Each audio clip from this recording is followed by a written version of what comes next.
Into the border market.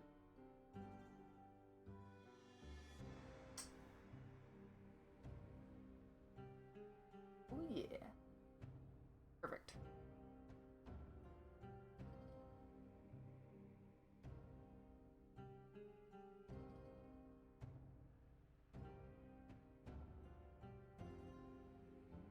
Are we working? Who knows?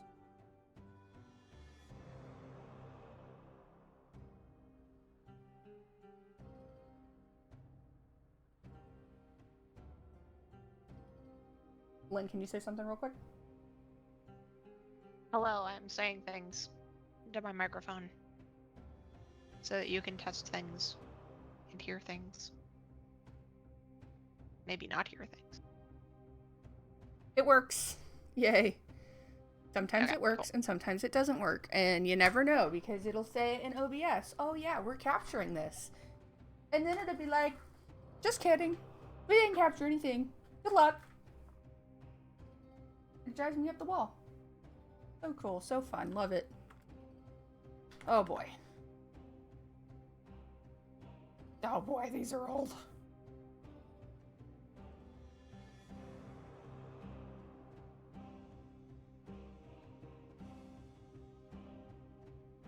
This should all be fine. Oh. Fuck her up a little bit. I need more down here. There's lots of text in these bubbles.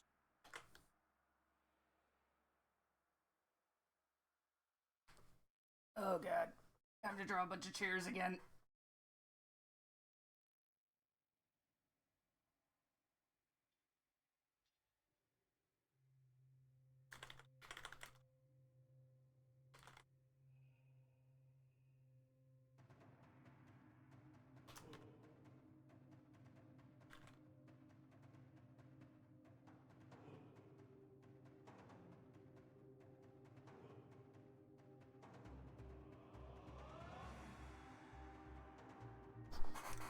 Was it better or worse to have the PSD versus like just a JPEG? Well, I don't have any layers if... I guess it doesn't really matter. Yeah, I'm asking, like, do the layers help you? Yeah. Okay. That's fine. That is a-okay. I just wanted to make sure because,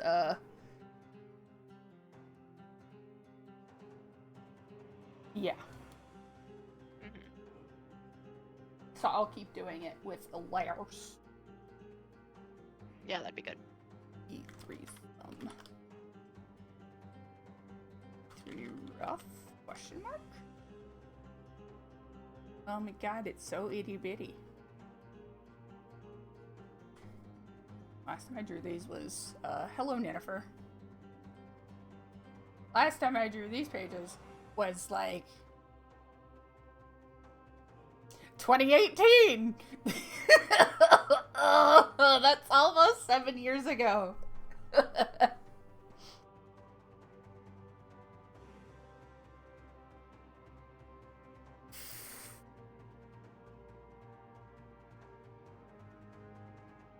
Yep, we're gonna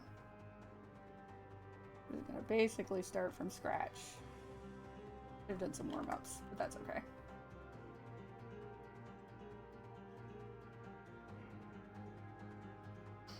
This is fine.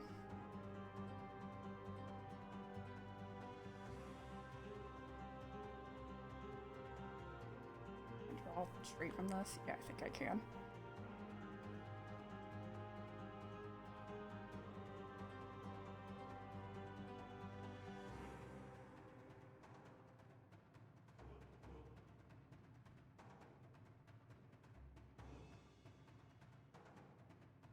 Oh. I put that ear too high, Lynn's gonna be like, your ears are too high. I know how to move them. Gotta keep fixing your ears, because you don't know how to draw ears.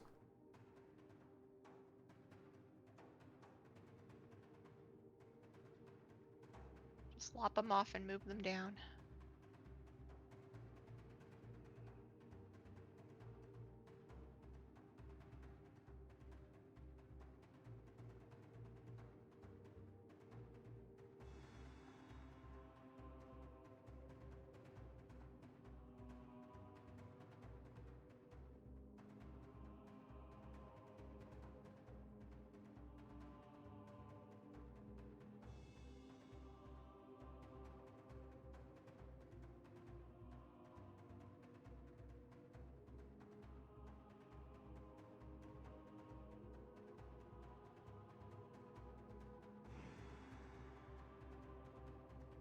But yeah, let me just give her a gigantic bicep. Because that's how arms work, sure. There's an elbow.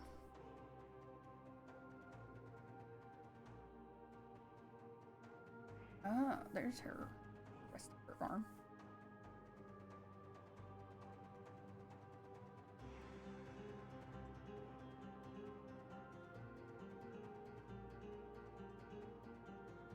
That's probably fine.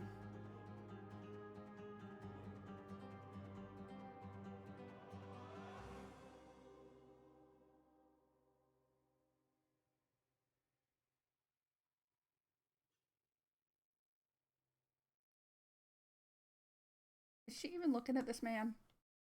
She's not.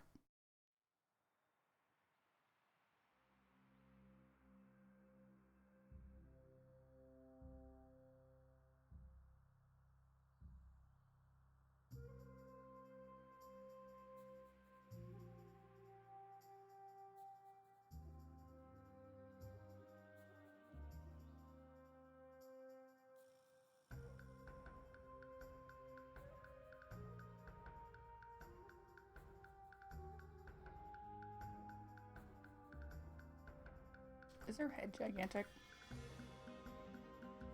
Her head is gigantic. Shit.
Toes.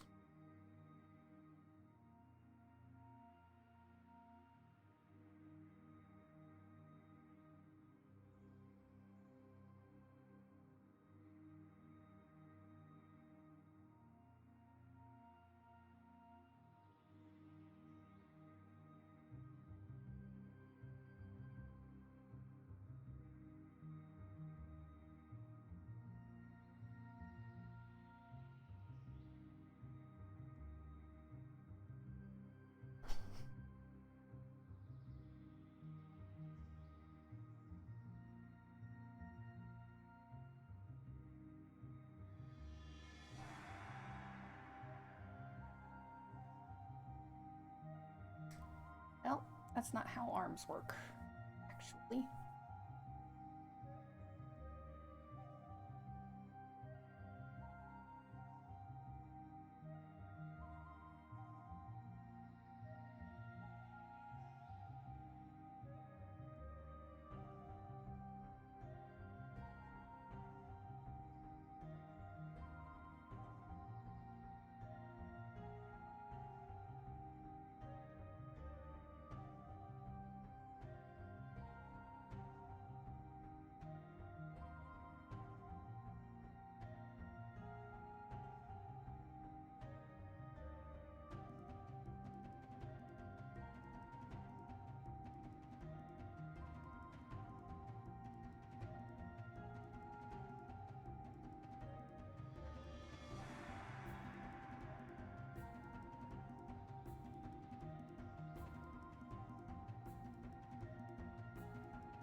What happens when I overthink hands?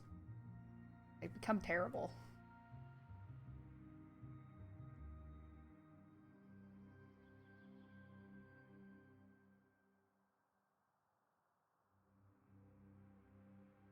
Blech.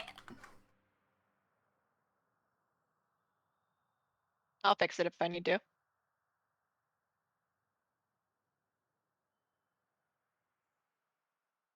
Oh, you will, because I'm about to give up on it for now. It's pretty bad. That's okay. It took me forever to get one of Aaron's hands satisfactory. I'm still not happy with it, but I'm like, nope, I spent way too much time on this single hand. This one hand that nobody's ever gonna notice. Yeah, I'm like, it's not worth it. Yeah, the bean car. Use the bean car, Court. The bean car is not gonna work for this hand. It's not a perfect system. This is fine. This is fine.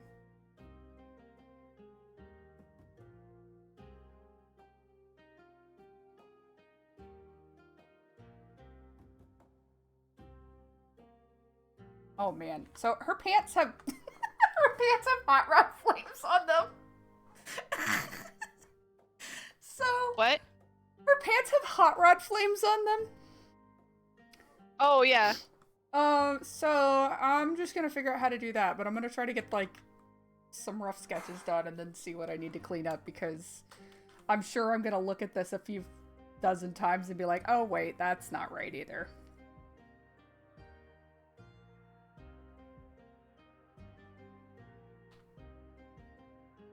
Yeah, I think the hot rod pants come up in the conversation with Mags. Oh, yeah, they probably should. Just draw attention to why those look the way they do. Yeah, because it was intentional. Yeah.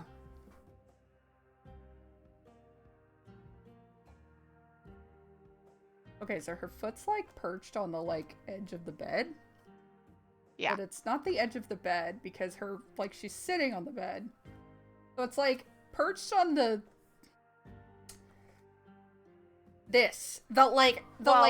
tiny little like half-inch lip that is the the bed frame. Yeah, I guess that's one way you could do it, or you just have her sit further back on the bed and like the edge of the bed is where her other knee is. I could. But as somebody who just does sit like this on the edges of beds. God, these are bad toes. I need to go back to learning how to draw feet. It's like feet are like this.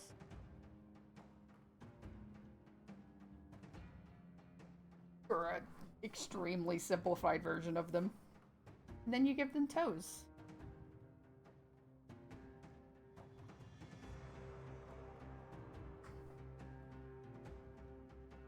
Yeah, Ned, they're not Guy Fieri reference. They're Ezra Scarlet, Urza or Ezra Scarlet reference in Fairy Tail, a series that I've never once read or watched or given any thoughts to, other than, yeah, I think that this is a funny reference. It's made all the worse by Joel showing up later, because it's like, yeah, I don't like that series. I don't think it's a good series, like comparatively. But I like that character and I hate what they did with her. So it's like make our own version.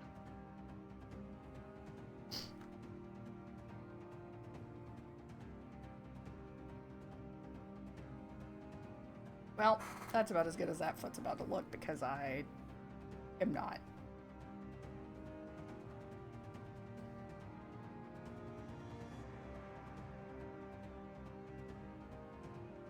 I should probably look at the other pages. It's okay, you don't need to see Fairy Tail. Yeah, there's so much better shonen fantasy stuff. Like, it's It's convoluted. It's gone on for too long. Okay. It's This. constantly invalidating. It's the strengths of the characters. Yeah, it's not worth it.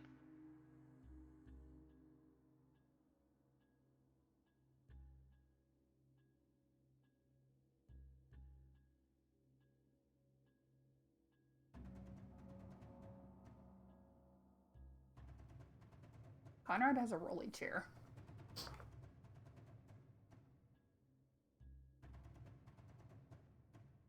How does he have a rolling chair? Why did I do this?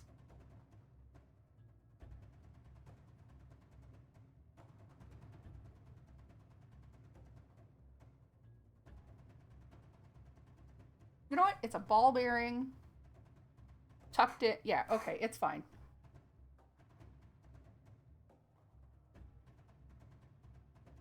It's okay. Nobody cares. Nobody's gonna pay that much attention.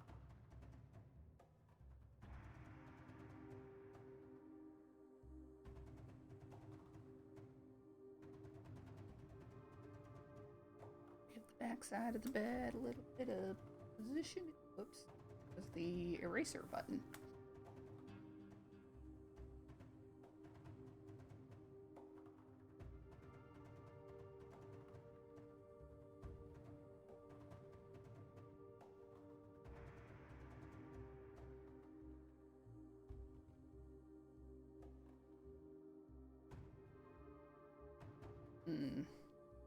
Also put the sheet.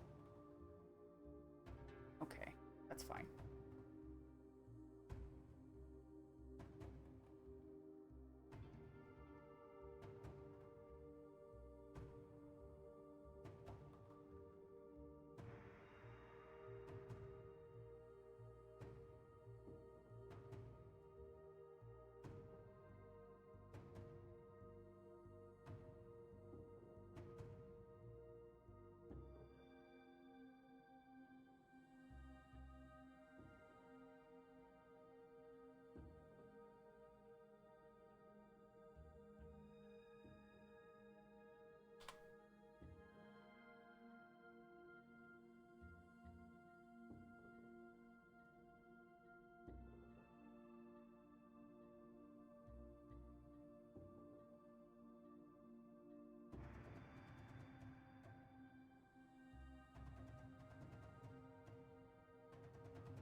Why did I make her arms so fucking thick?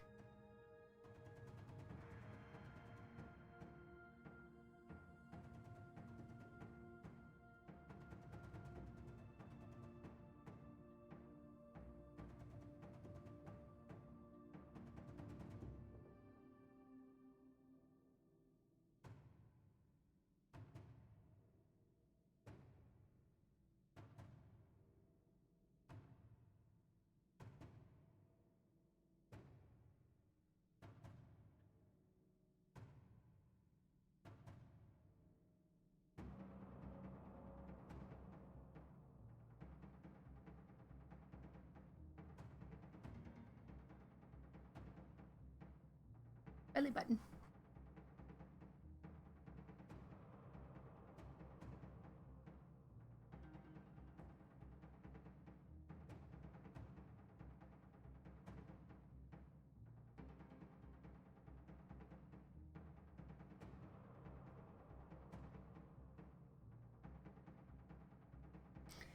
It's fine.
yeah, Conrad's living his best life.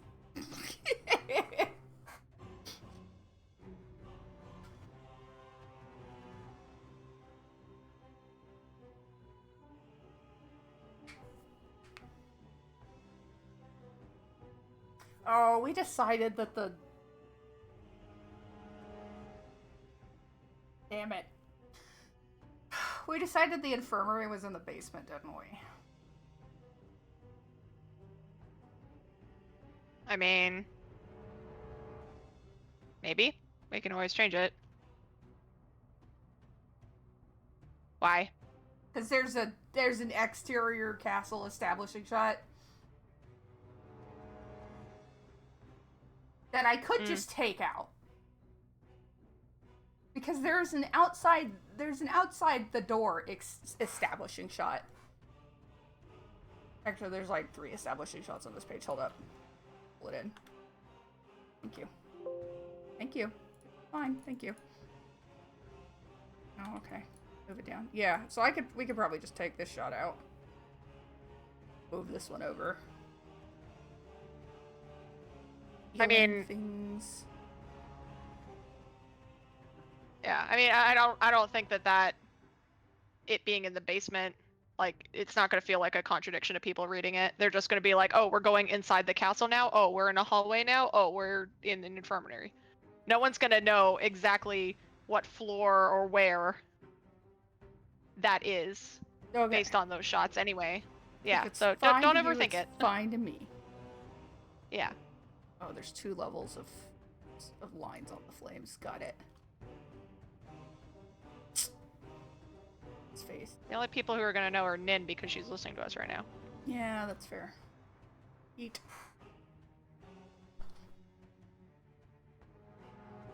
But that's okay. We know where Nin lives. Oh, whoops. I drew the bed as if it was the other way. That's right, Nin. Be afraid.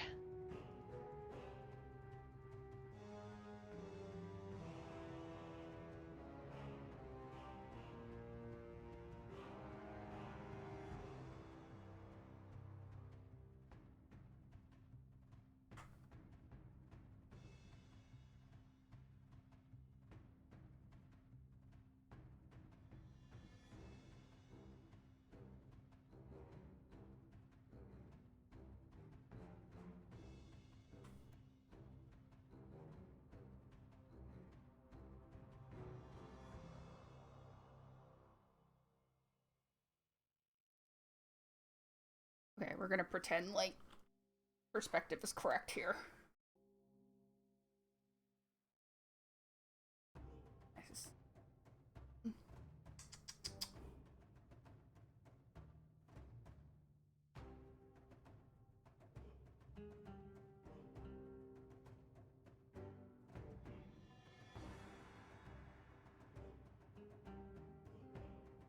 Here's an idea. How about I just copy this?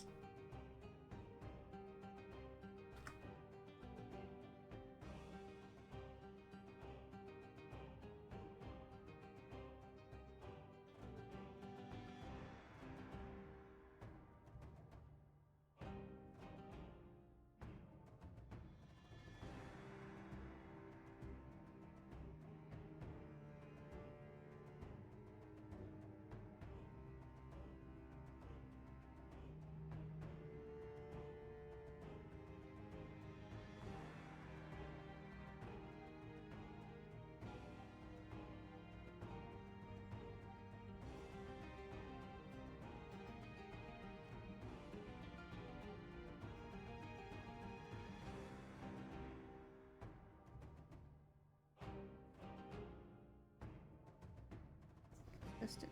Background. E.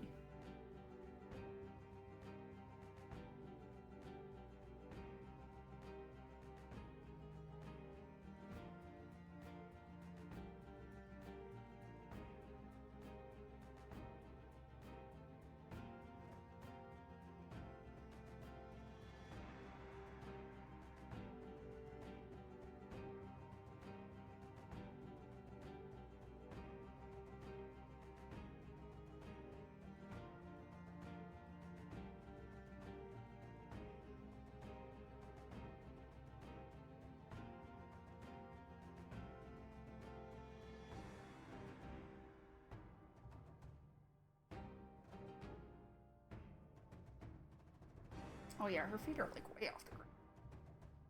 Why is this bed so fucking high?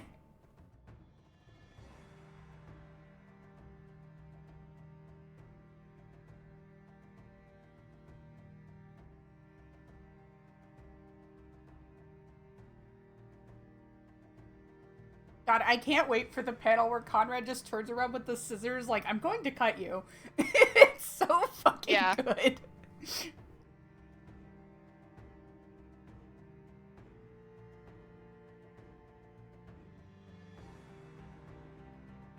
God, he has just, the face is perfect.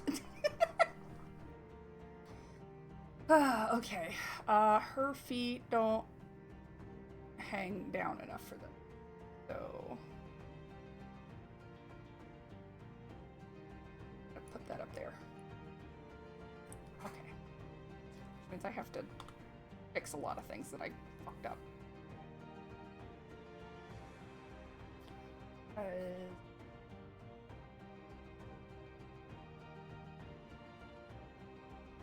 Yeah, so if her knees are on the edge of the bed, then they only hang down, so the edge of the bed is this. Ugh. Okay, that's where the bottom is supposed to be. Here.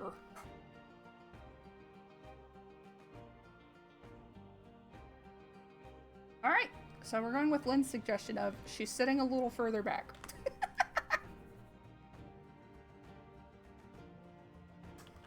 Didn't need her.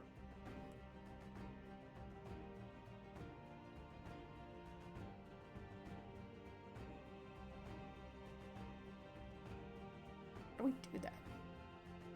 Okay, that's the edge of the bed now. Eat. Consistency.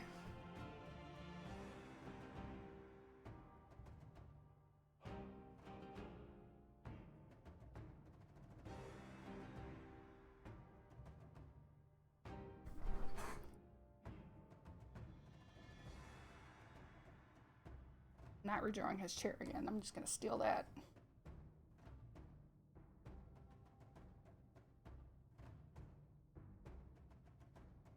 Oh god.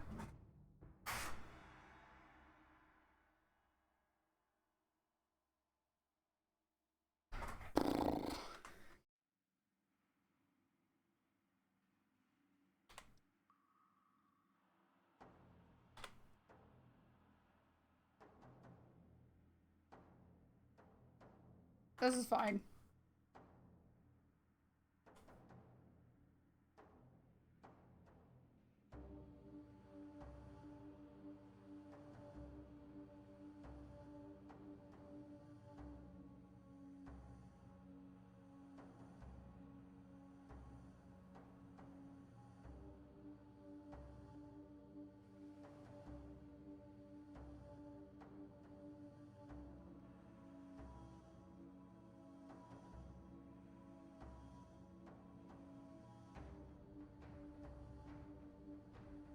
Heel.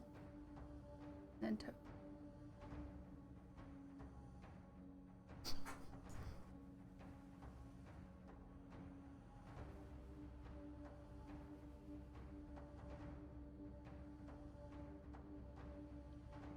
It's fine.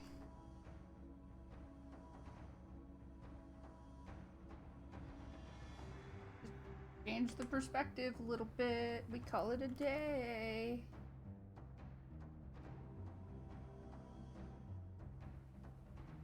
Our transform tools are for.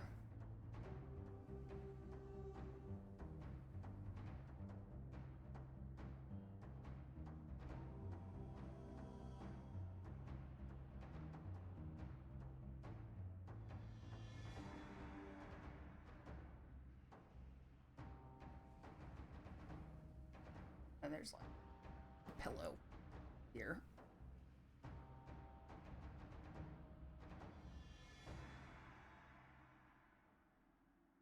Hello. Put up? Nope, okay.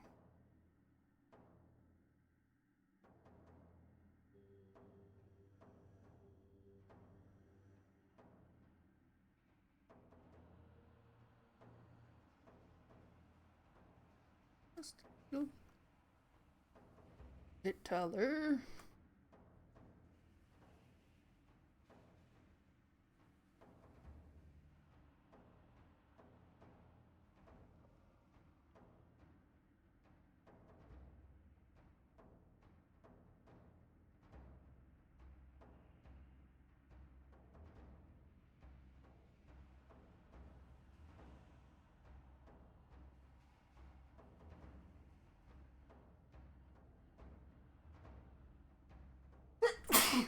Excuse me.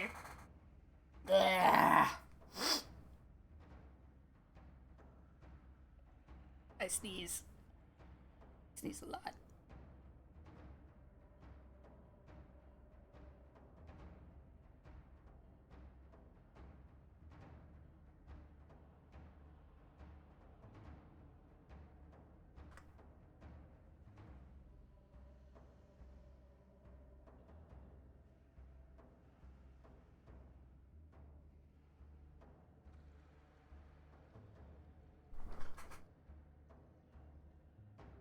Yep, that makes total sense. Absolutely.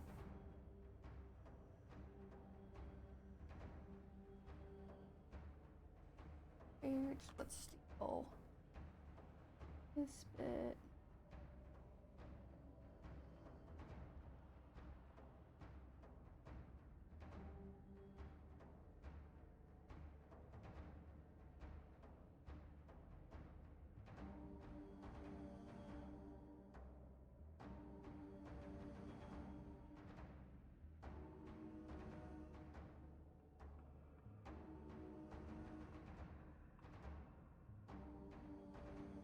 That's probably fine.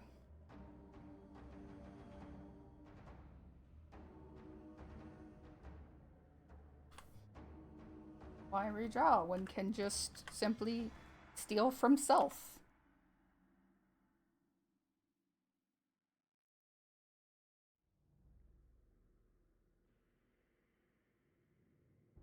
Actually want to.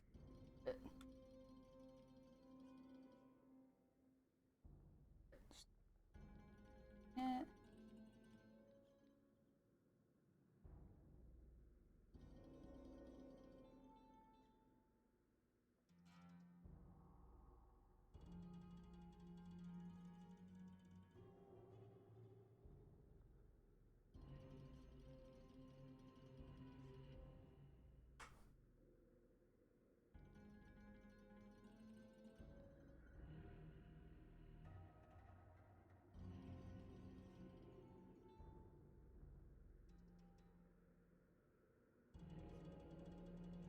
Lean here.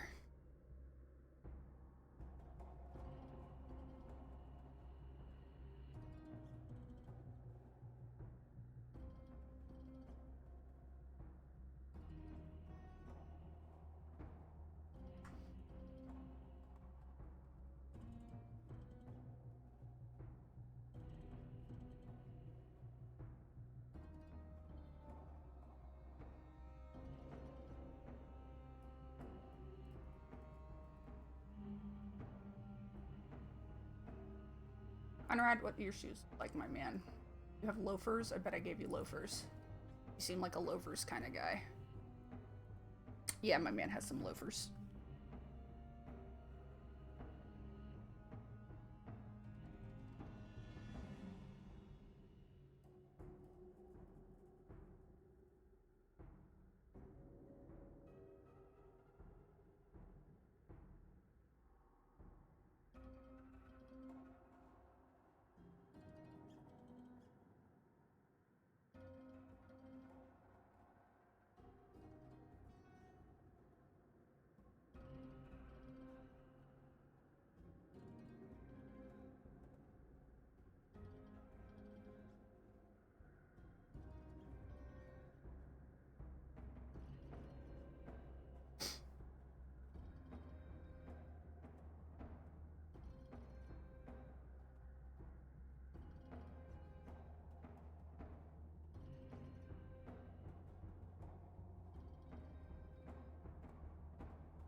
Okay, there we go.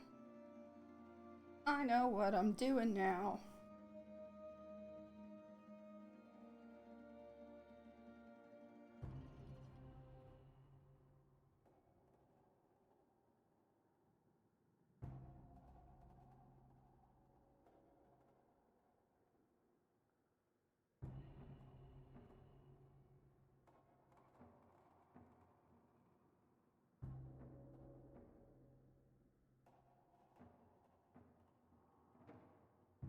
Okay.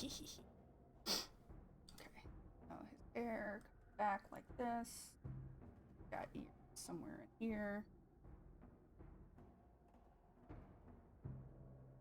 And it swooped side.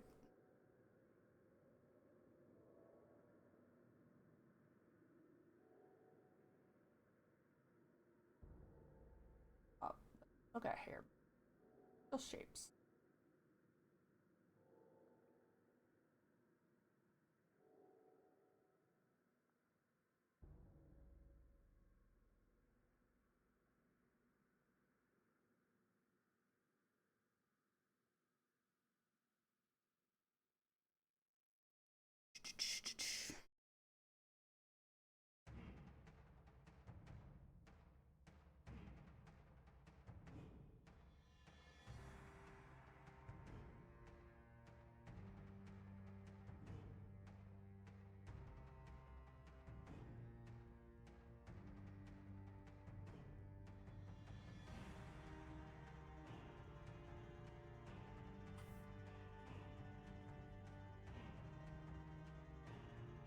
Thumbs are at the bottom.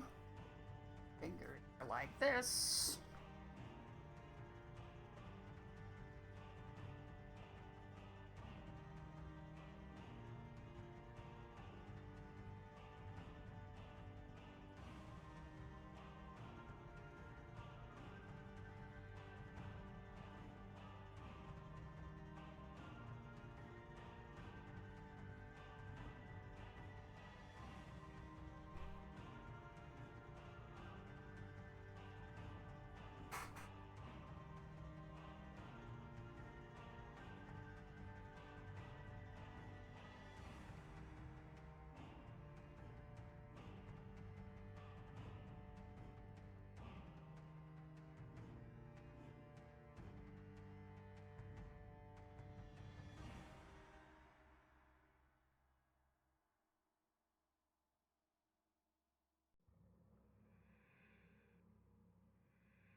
Oh, he has hairy arms. Let's go, hairy arms.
else is there in this? Flash. Does it matter? Probably not. Who's gonna pay attention? There's some indications of a background in here somewhere. Door here.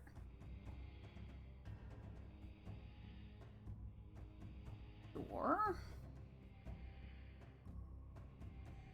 Oh yeah, that's not how that works. It would be further back.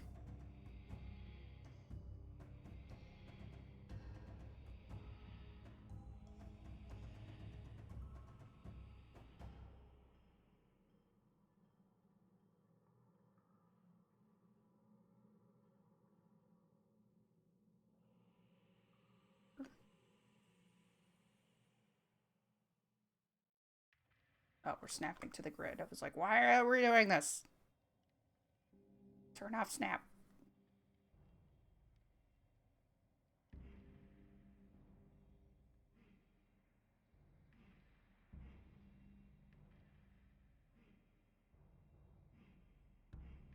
And there's like brick texture.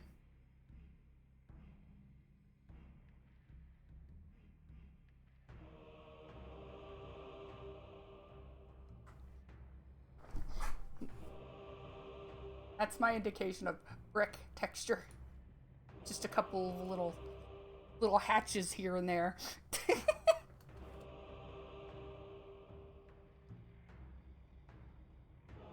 Okay, that's ultimately like not too bad though. That turned out pretty okay. Not being menaced here, so this is fine.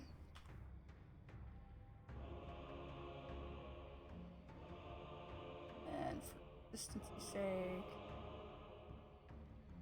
oh, we are not crossing this other shoulder. Courtney, you buffoon. Be consistent. Be consistent. BECONSISTENT. Consistent. I had to think about how that was spelled.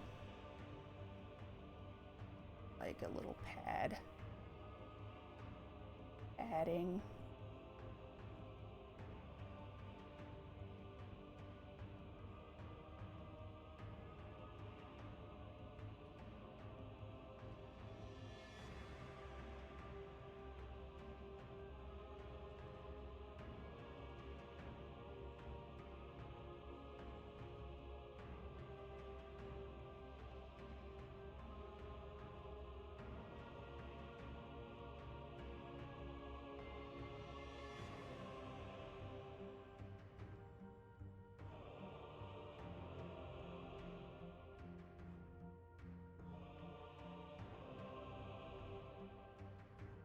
Oh, you got your glasses on? You do.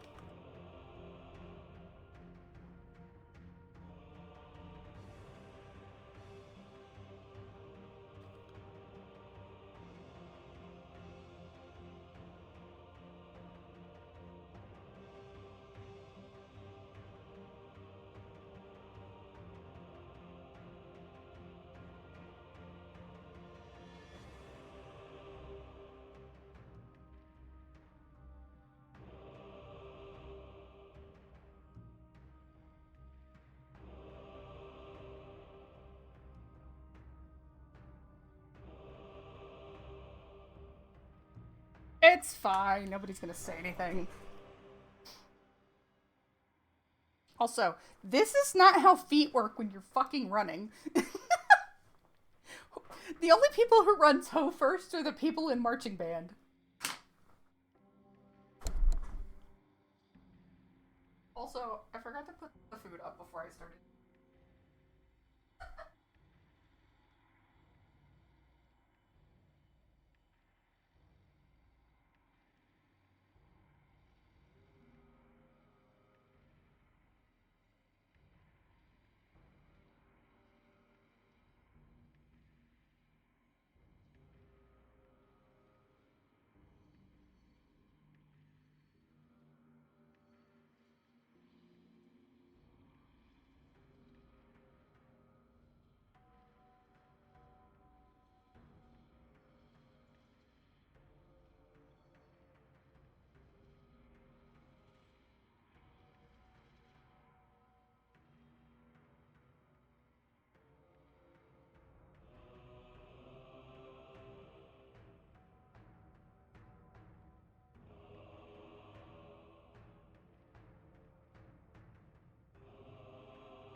If you could bring me an ice cream cone, that'd be great. Yeah. Yeah.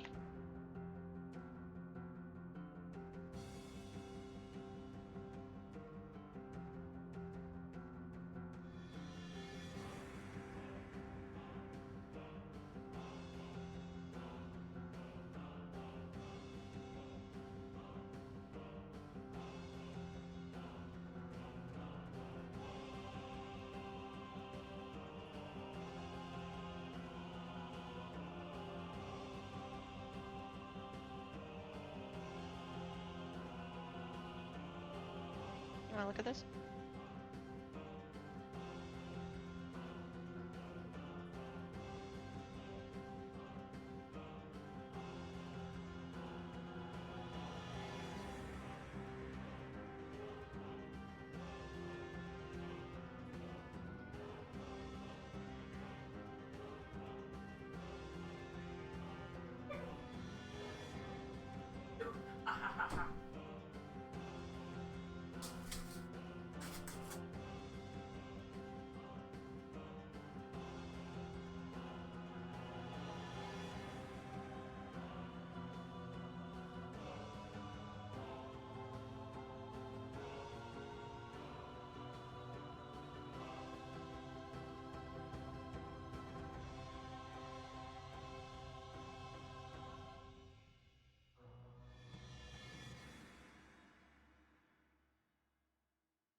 I could probably shave. Oh, I did. Haha.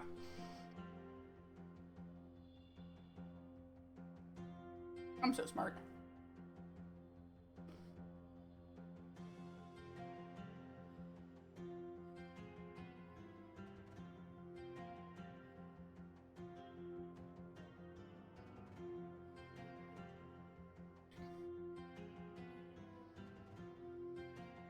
What running pose is she in?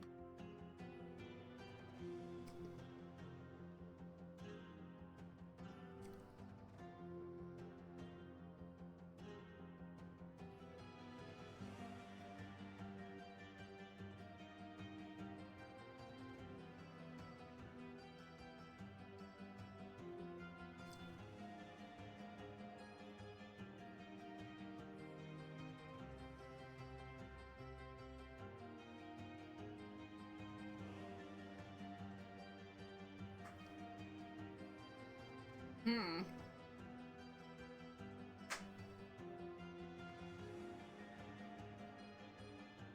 Do the Google.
There's a lot of feet pics.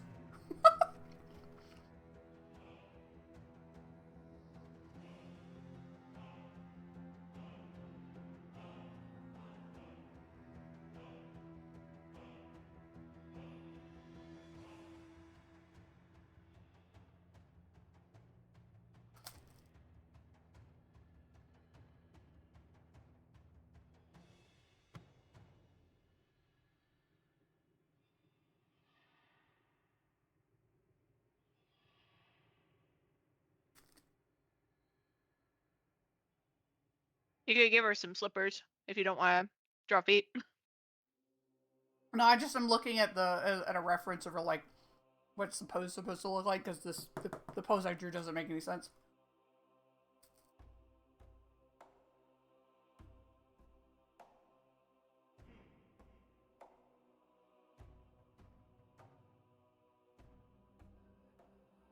I could give her slippers, but I think that would ruin the joke of she's being a menace with bare feet.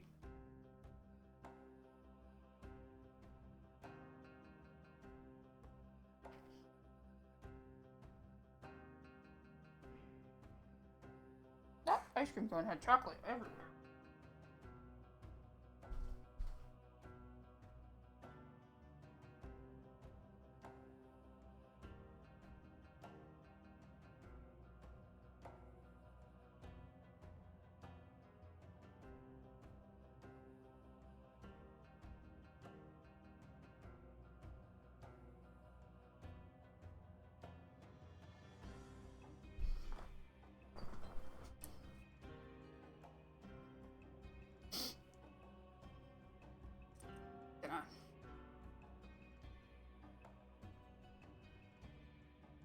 I'm just gonna hijack a picture.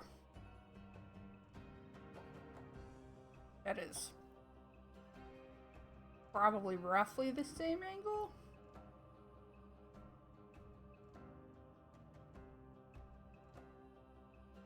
Find one.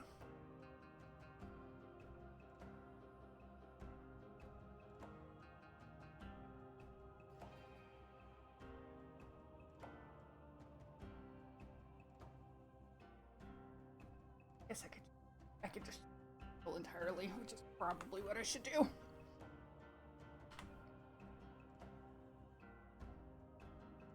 I liked this framing, but I can get similar framing by draw some toes.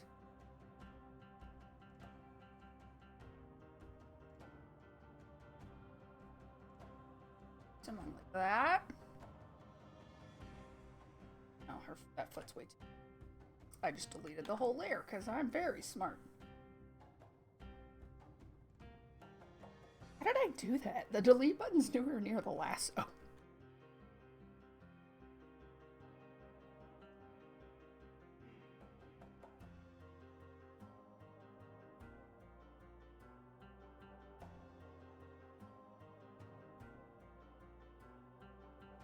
Ankle. Ankle. But oh yeah, you wouldn't see very much heel. Just a little bit of heel. And pants, doing the pants thing.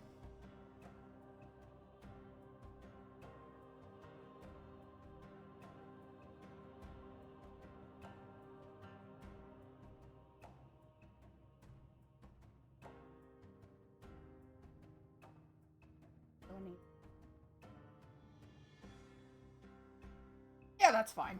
I can work with that.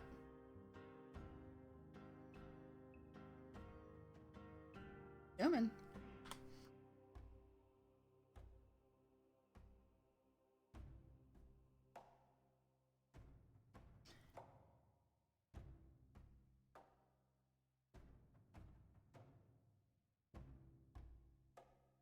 It gives me an opportunity to on feet, and because I haven't drawn them in a while.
He is here.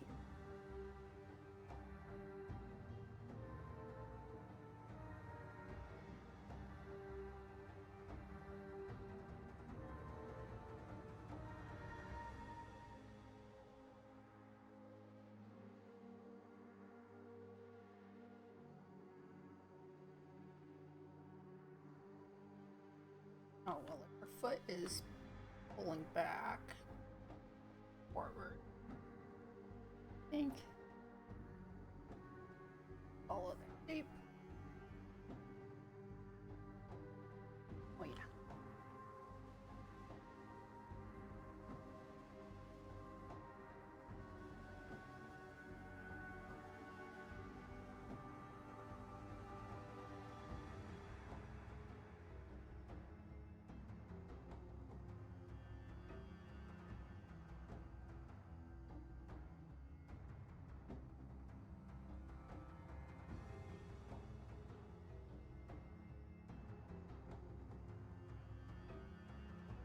I think the thing that always like really throws me off about like feet in general is like toes are really long. And they don't have knuckles. Like they do, but they don't. You know what I mean? It's not like a hand where you like look at it and you're like, I see the knuckles. Your foot kinda has that. But you're more likely to just see the tendons.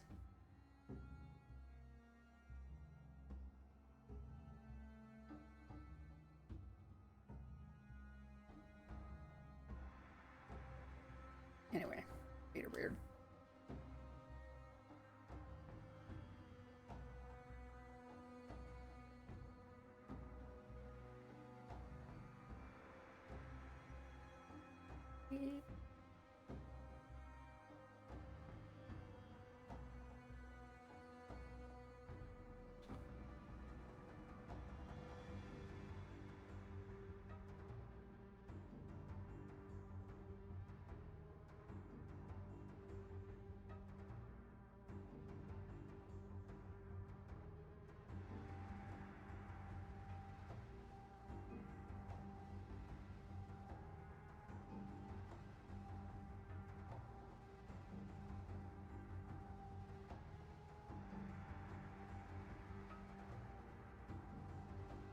Oh yeah.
Just some rough squares.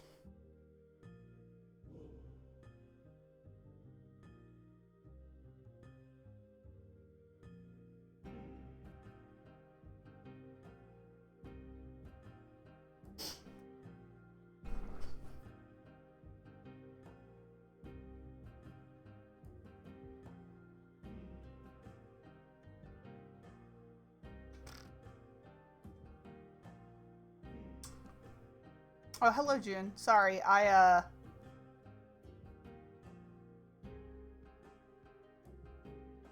forgot to open my chat back up.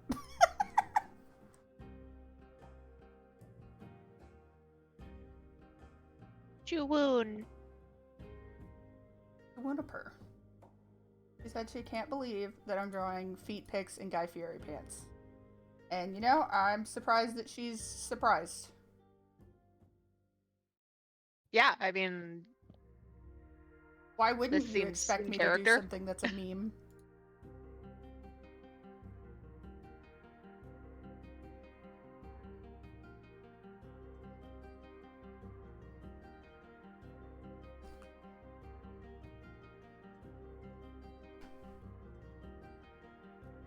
Well, hey, hello. How's it going?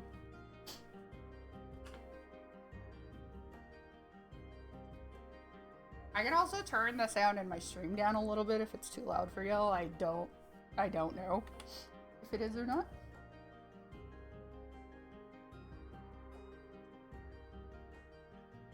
Eh.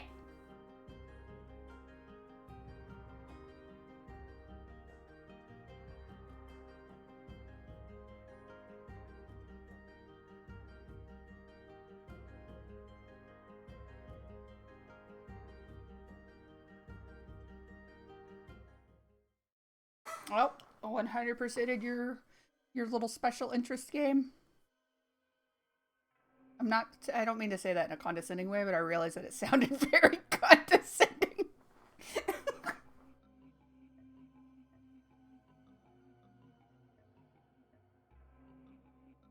Congratulations, Jude. I'm proud of you. You saw Sonic. You've 100% completed your game.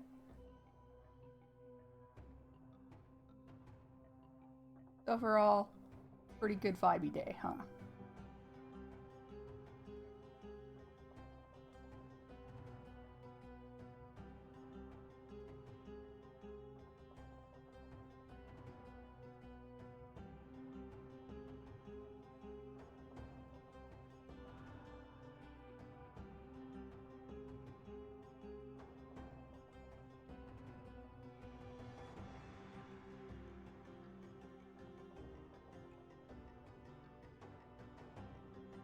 Whose bones? Oh, Lynn's bones. Yeah, because she fucking fell down the stairs, which is, from experience, not a good experience.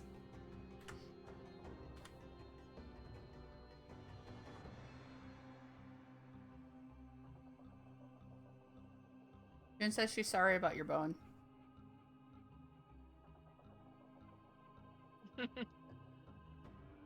I'll survive.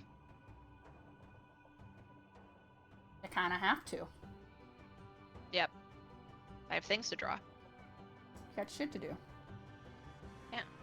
I gotta inflict more horses on Devadio. Yeah.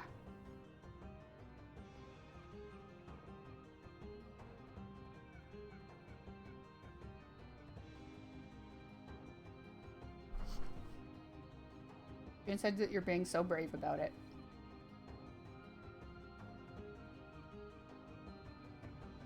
I mean, if I go lie down, it's not gonna be any more comfortable, so... I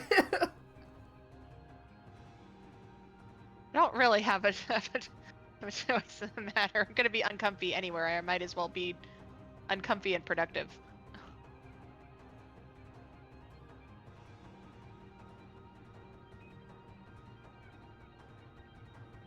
And this is where we learned that Lynn has crazy pain tolerance. Oh man, did I ever tell you? I probably told you, Court, but I don't think I've ever told June or Nin about the the giant ass splinter that I got. Ugh. Well, that sounds terrible. Okay, well this is a riding story because of course it is. I was riding one of our boarders horses who, you know, like spoiled ass horse, and he tried to rub me off on the fence of the arena. Phrasing. So I didn't realize it. Like he jammed my knee into one of the vertical fence posts, right? And I was like, oh, okay, ow, that hurt, but I'm still on the horse and I'm gonna, you know, like... No, what? June, what? Did I say something that's... Yes!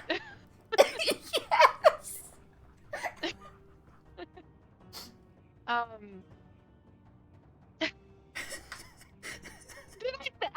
didn't think I said it. I said it was a horse riding story. I posted it in the in the VC chat for you, Lynn. What did I say? Horrible, terrible. I can't believe you. Oh, Oh, okay. No. Like he tried to knock me off the saddle. like, like, there's no way to say that can't be taken as an innuendo. God damn it.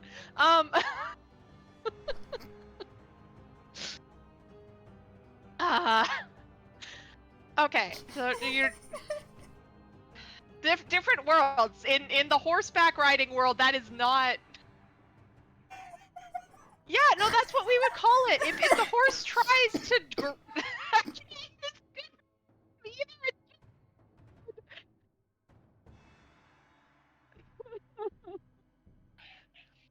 Anyway, in the horseback riding world, it does. They do that does a that is not an uncommon phrase. Anyway, so I start like, you know, trying to discourage that behavior. So we do some other exercises. To be like, like if you try to do that, like you're gonna get more work. Like that's how this thing works, right? Like horses like the easiest option. So if you're like, ooh, here's the consequence of this thing that happened that you tried to do to get out of work resulted in more work, then they're not gonna do that thing anymore. Ideally, there's a lot, like, you need to be consistent about it. But after I'm done working with him, I get off and I'm like, oh, my knee is like really, really hurts. And so I'm like, oh, I must have jammed it harder than I thought I did. So I like run my hand down to my knee, and there's something like not knee texture underneath my jeans. And I was like, that's not right. There's something sharp there. And it turned out I had like an like an inch and a half long, maybe like quarter of an inch to a third of an inch thick piece of wood just sticking straight out of my knee. I punched a hole in my jeans. So I was like, well, it's gonna be fun to deal with. Let me go take this horse back into the barn and tie him up so that I can do first aid.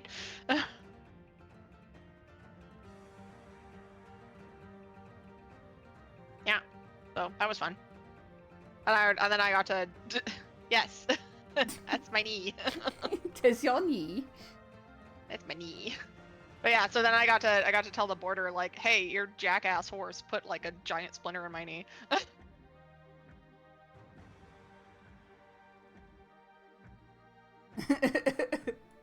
You're welcome for the This visual is the same aid. horse that figured out that if he rears, he can scare his rider from riding him.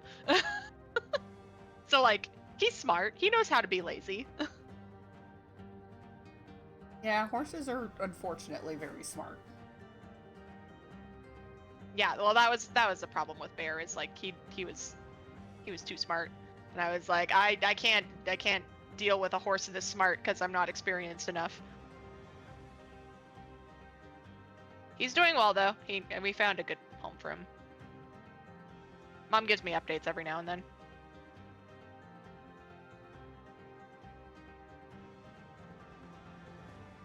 I'm glad he's doing well. Yeah, no, me too. It's really interesting because like the son of the lady who got him is like abroad in Europe for competitive driving. So like he's learning from some of the best horse people in the world for this division of horse sportness. So it's kind of neat. I don't think Bear will ever like compete at like a crazy high level, but he's gone to a couple of higher level competitions.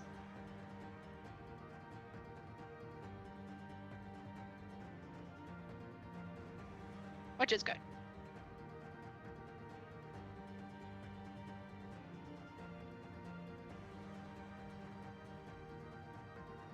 So you're gonna tell more stories like this on stream, right? Yeah, I can. What story am I telling next? Want another stupid horse girl story, or you want a different rant? Horse girl stories are fun. Man, do I have any? I've got. So this was stupid, and I don't understand how it ended up happening. But I ended up getting like certified as a riding instructor when I was like 16 or something like that, which like no 16-year-old should be teaching other children how to ride horses, especially like groups. So the reason why I got certified was because I had gotten a summer job. I guess I might have been like 18 or something like that. I can't remember. Anyway, I was a teenager, and I had to get certified because this lady hired me to run her summer camps, her horse riding summer camps.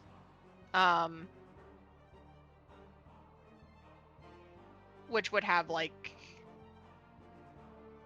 it was really dumbly set up because like normally when you think about like swim lessons or dance lessons or something like that, they split you up by age, right? Did not do that for these horseback riding lessons. So like I had 2 6-year-olds in one of these summer camps while everyone else was like 12. All different like riding levels. And I think it was like the very first day there was this one kid whose like parents were like rodeo people. So you know, like she had some skills, was probably like most confident out of all of the kids. But that kind of bit her in the ass because I put her on a slightly more difficult horse. And the difficult thing with this horse is that it had it was a little bit shy to one side. So like if you were standing on its right side, it was a little bit more, you know, like dancy, unsure. We think that it might have had like some maybe vision problems in one eye. And this was all explained to the kid, and you know, like we told her, you know, like okay, you know, like you got to be careful when you're on this side of this horse, you know, and this is, you know, like you got to be careful. And so we're in the ring, and everybody's up on their horses, and I'm helping the 6-year-olds, you know, because a 6-year-old can't actually like ride a horse; they can just sit on a horse, right? And then you have to lead them around. And I didn't really have any support in these riding lessons because the lady who hired me to run these riding lessons was like taking care of one of her kids inside. And then one of the other kids who's like 10 was being my assistant, quote unquote. Which, you know, like you can imagine how much assistance a 10-year-old can actually provide.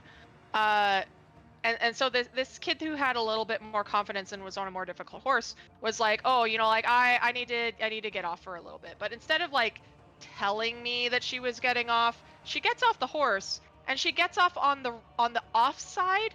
Cause like normally when you get on a horse, it's always on the left side of the horse. Like that's just normal. But she decided to get off on the right side of the horse, which was the horse's spookier side. So horse freaks out, takes off. She lands on the ground, breaks her foot, and I have this like chaos situation where there's a loose horse, there's a kid on the ground freaking out because their foot just broke, and I got a bunch of other children who witnessed that, who are now like, oh my god, someone just fell off their horse. Like that's the thing, is like if kids see someone fall off their horse, like it's pandemonium because they're like, oh no, what if I fall off my horse, right? So I obviously am like freaking out because I got everybody off their horses. We got the horses tied, and then, you know, like ran and got the adult and was like, hey, this happened. And I feel horrible because it's like the first day of these camps, and I'm like, oh my gosh, she broke her foot. You know, like On my I'm gonna watch. I'm gonna lose the summer job that I tried really hard to get. You know, like I spent all this time and you know, like um allowance and money from like a previous job to summer job to like get the certification. Um and the parents were really chill about it. They were like, "Oh yeah, well, you know, it happens. She'll get up and ride again. We're fine." And I'm like, "Oh, thank God." They're rodeo parents.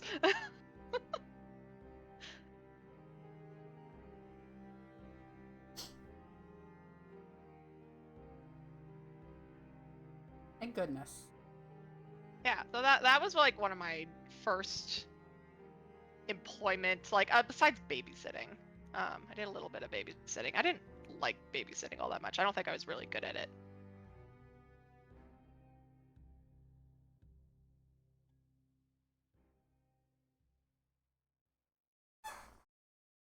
Oh, the funniest thing is like because I think I only ran like 2 of those camps throughout the summer.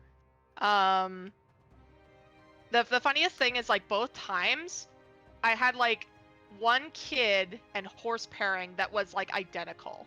Um, so they were both 12. They were both blonde hair, blue-eyed kids, and they were both kids who like their parents insisted on, rather than using like the camp's horses, they insisted on bringing their own horse, um, and insisted on the kid riding that horse. And this kid, both of these kids, thought that they were going to be so much better than everyone else because they were riding, you know, not a camp horse, and also they come from like horse families, and neither of them could ride particularly well. It was really frustrating because I think in both of these situations they had the kids riding with pretty aggressive bits, and I was like, these kids cannot ride with these bits. They're not skilled enough to ride with these bits. So I switched them into other bits, and then the kids were still complaining about being like, oh, like the horse isn't behaving because you switched the bit. And I'm like, I checked. I rode this horse with this bit before I handed it back to you. It's not the horse. Like, sucks to say, but like it was clear the horse, you were having trouble with the horse with this more aggressive bit, and I'm like, if you're still having problem with a less aggressive bit, we're sticking with the less aggressive bit because I don't want you to hurt the horse. But yeah, it was so stupid. I'm like, I don't understand why these parents thought it was a good idea to put their kids who are using the reins to balance rather than just, you know, like their legs, to give them, you know, like bridles with these aggressive bits. I'm like, this is so ridiculous. Like, yes, this horse is trained to use this equipment, but the child is clearly not. The kid doesn't know what they're doing. No, and I'm like, it's not the kid's fault, but it's definitely like, it was interesting that both of these kids had these like wild, um, uh, you know, like expectations of like, oh, they're gonna be the best, and then weren't. Weren't I'm very like, good. wonder where you learned that from.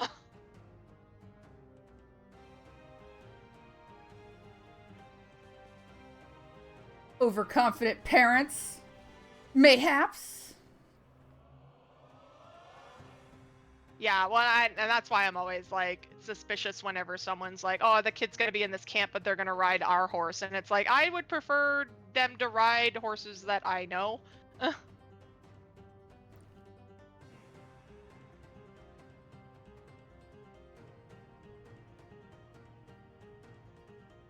Horses that I know how to predict. Yeah. Well, it kind of reminds me of like working at the kennel and then people bringing in their dogs and being like, "Oh my gosh, my dog is so well behaved, doesn't have any problems, blah blah blah," and as soon as they leave, that dog ends up being a problem. Versus like the people who bring in their dogs and are like, "Oh yeah, you got to be careful about this, this, this, and this," and then that dog is perfectly behaved.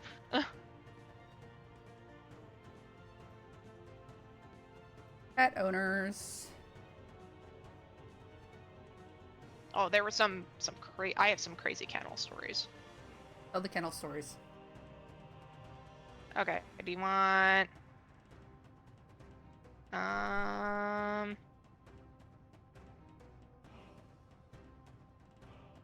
We had a couple dogs that got brought in, and they were always like large breed dogs. Where at some point during their stay, they didn't leave. Like, they didn't leave when they were supposed to leave. And then we would try to contact the owners, and it would be such a huge ordeal to contact the owners. Like, there was a pair of dogs that were left with us with not enough food. So at one point we had to contact the owners and be like, hey, you didn't leave us enough food. Can they eat the food that we have? It's this much money per cup. And these are giant dogs, so they eat like 4 cups of food.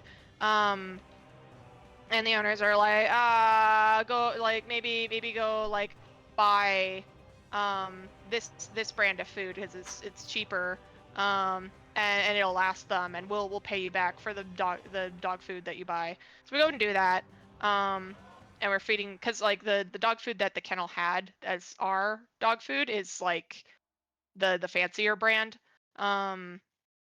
So we went and got some cheaper stuff that the people said they'd pay for.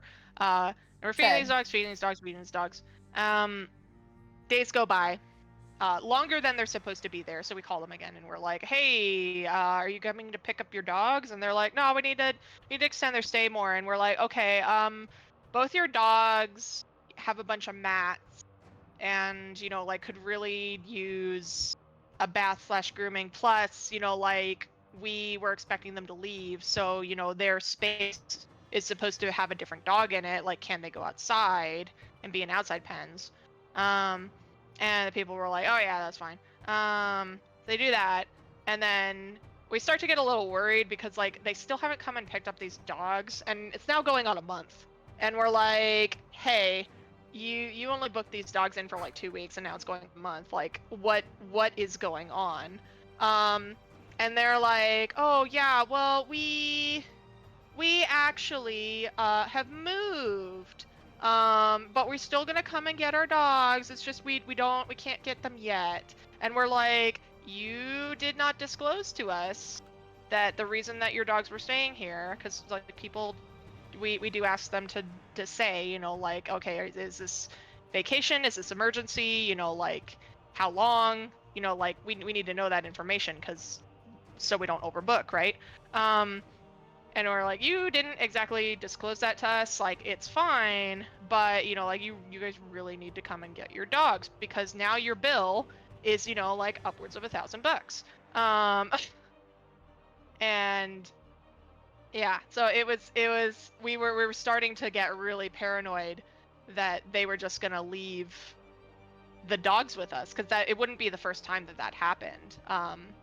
One of the there's a really sad situation. There was a sweetheart, beautiful, loving female pit bull, who ended up getting abandoned at the kennel.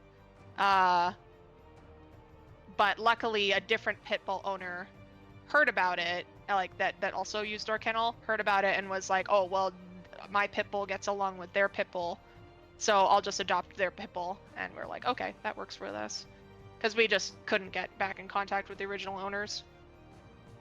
So that pit bull has a good life. It's a much better person taking care of them. But yeah, so we were really paranoid about like, what are we gonna do with these dogs if it turns out that these people just don't come back for them. Luckily they did, but not after they had racked up, like $1,500 worth of kennel bill.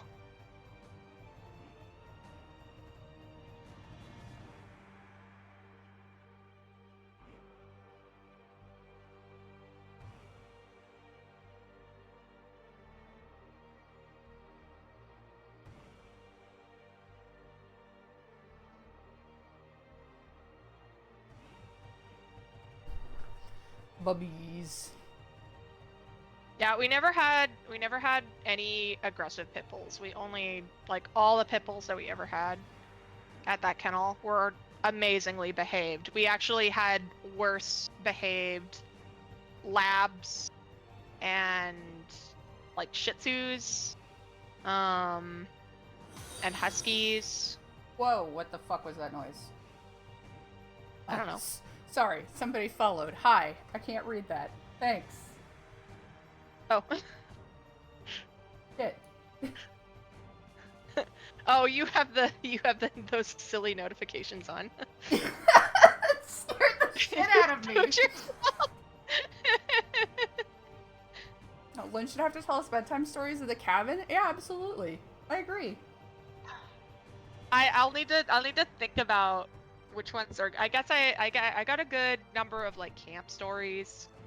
I've got some stories from like the abroad studies that I did.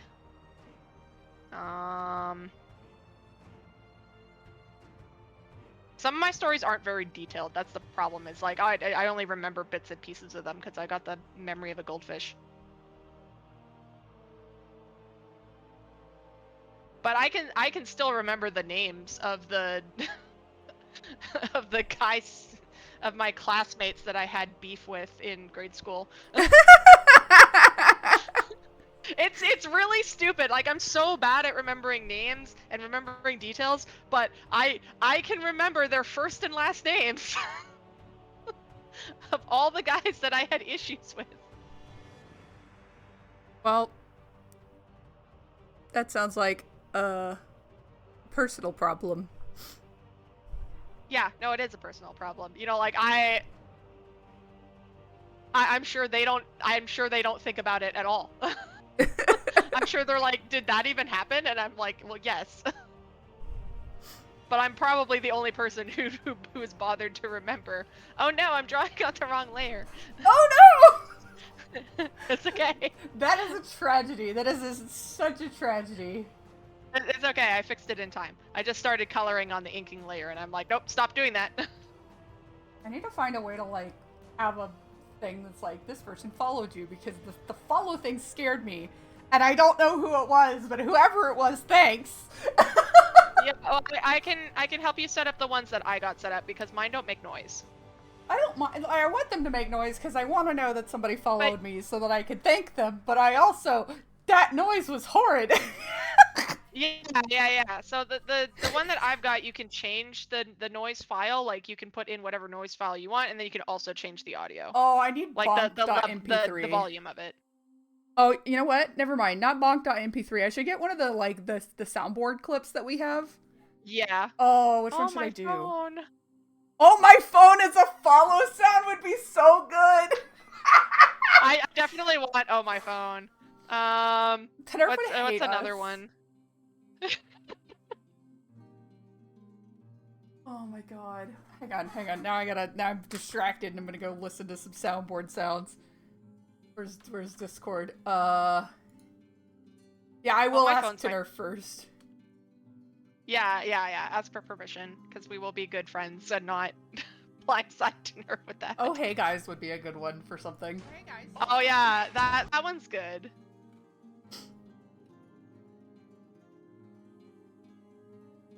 Isn't that one either a Junism or a Ninism? No, that's my voice. Oh, that's you. Okay. Yeah, that's me going, oh, hey guys, and then getting immediately blown up. Oh, okay. Right. The Nerf's distant scream is also, like, really funny. I would have to ask him for that. But, like, yeah, that one is so... the video that belongs to is just so funny. And Nin accidentally turned back around and left me for dead. Yep.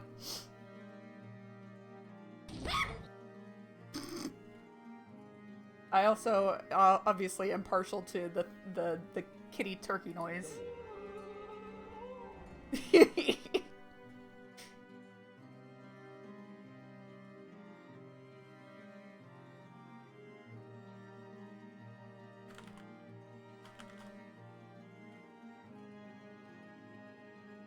Oh my god. Okay, so Len needs to tell another story. Oh, what story am I telling now? Or I can tell. One of us can tell a story, but we need a story to tell. Okay, well, your turn. You tell a story. Geez, now I have. I've done two. Yeah, I just what should I talk about? I'm not good at this. I don't know, like, it can be short, right? So, like, you could rant about that time you got stuck at the airport.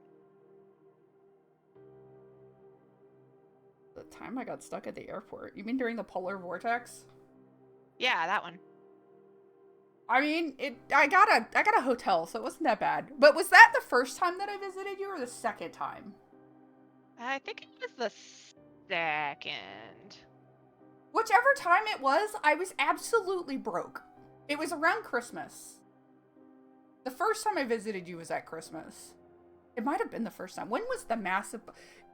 Hey Google. Hey Google. Come here. Hey Google. When was the big polar vortex over the Midwest?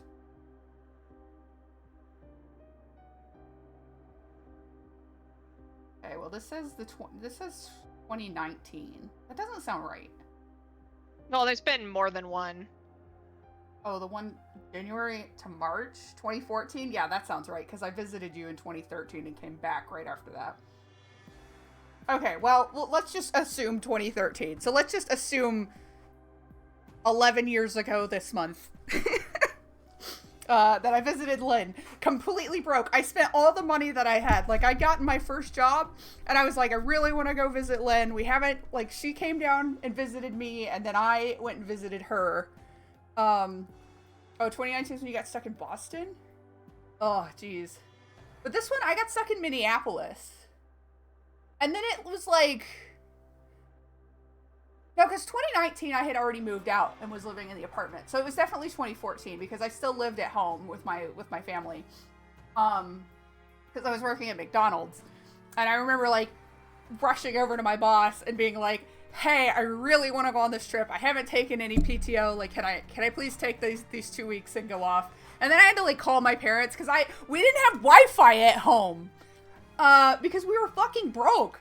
So we didn't have Wi-Fi at home, and I was at Wendy's using their Wi-Fi, and it's like 8 o'clock at night, and I'm like looking at flight prices, and I finally found a flight that didn't cost like $1,000. It was like $500. And so, yeah, I called my dad, because my dad had a whole thing about, like, traveling on your own, and you're just a girl doing your thing. Different story. But, yeah, so...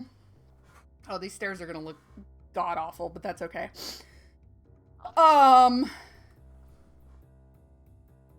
Yeah, no, Nan, I can completely, like... The difference is that when I became an adult, my dad was suddenly like, yeah, I guess you can make your own decisions. And I'm like, yeah, Dad, when you were my age, you had kids.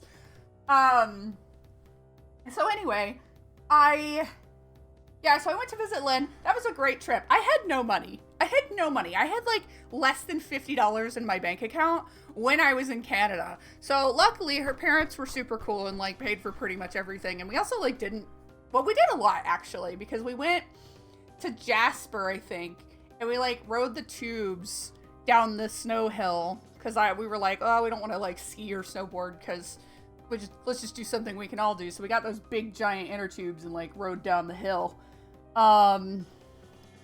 which was fun. I quite enjoyed that. I still actually hilariously have the ticket attached to my coat. Oh, attached to your coat? Yeah, I never removed it from my coat. Oh. Yeah, no, wait. If it was on my coat, I might be confusing the two trips. I think I've gone up there in the winter twice. Anyway, that was a fun trip, but I was completely broke upon coming back. So polar vortex happens, and first of all, it wasn't even like polar vortex fault that I got stuck anywhere. It was because the first flight out of Edmonton was like it was delayed by like over 2 hours, and my layover was 2 hours out of Minneapolis. And so my first flight layover was just delayed. Yeah, there are two different situations. I also have the memory of a goldfish. So one of the situations is I missed the second flight and got stuck in Minneapolis overnight. And then the airline had to pay for my hotel stuff because because the first flight wasn't stopped because of a maintenance issue. I mean, because of the weather, because an airline won't reimburse you and owes you nothing if it's a weather related thing. Like they don't have to do anything for you if it's weather related. However, the first flight getting delayed by like 2 or 3 hours was because of a maintenance issue, which was not necessarily weather related. So they had to put me up at a hotel overnight. And then I got home eventually from Minneapolis. But the other situation was when my first flight was delayed, and then customs in Toronto took forever, because it always did. Customs in Toronto was always a freaking nightmare. It didn't matter like how hard you tried. These stairs look like garbage, Len, and I'm sorry. I'm just gonna leave them looking kind of like garbage. That's alright. Because they're like wrapped around the round stairs. This was a mistake. Yeah. I remember this took me forever to draw too, so. Why round tower? Why did I do round tower? This was a disaster. Yeah, so the time that I like definitely missed. So that was the time I definitely missed the second flight. But the other time that I didn't quite miss the second flight, that was also in Minneapolis. So I think I missed, I don't remember, guys. I remember I had to run from one side of the Minneapolis airport to the other, and I did make that flight. So, whatever. Toronto Customs borked me on one flight, and then Minneapolis Customs, I didn't have to do that, so. But the other flight that I did make, we landed the first flight straight up like 20 minutes before the second flight was supposed to take off. And I was like, I gotta get off this plane. I gotta go. Excuse me. And I've like never gotten off a plane faster. And I was trying not to be rude to people because, you know, who wants to be rude to people? These windows don't need frames. It's fine. So I booked it across the Minneapolis airport. And of course, because my plane came in from Canada, I had to go to the domestic side of the airport because that's how airports do. They have the domestic side and they have the international side if they're an international airport. And so I had to run across the Minneapolis airport, and I am asthmatic, and it was cold, and I made it to the terminal a minute, like a literal minute before they closed the gate and stopped boarding. So my bags did not make it at that time. I think that must have been the 2014 one.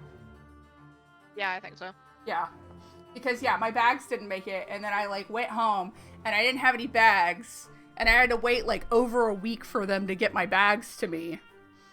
And it was overall just, like, really cool, because all of my clothes that fit me and that I owned and that I would wear were in that bag. So ever since then, I know now, you take a change of clothes in your carry-on. You just take that with you in your carry-on. But my carry-on at the time was like a backpack. Like, girl didn't know how to travel. Anyway, see, I'm not very good at storytelling because I just get distracted by everything all the time. That's okay.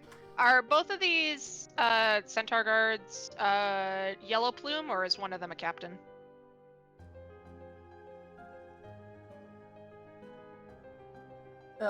Yellow. Okay. I forgot that there were different colors. Yeah, I figured. Yeah, they're just regular town guards. Ugh, that background looks so good, Len. Yeah, I'm pretty happy with it. I can't wait to see what Nin does with it. Make it multicolored. Have Wings is now following me. Thank you, Have Wings. What is today's date? 22nd. Okay. I love getting ads from all these things. Instagram, I don't care.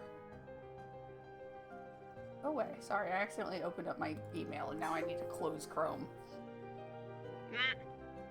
And, you know, Chrome has sure been a thing that exists for me lately.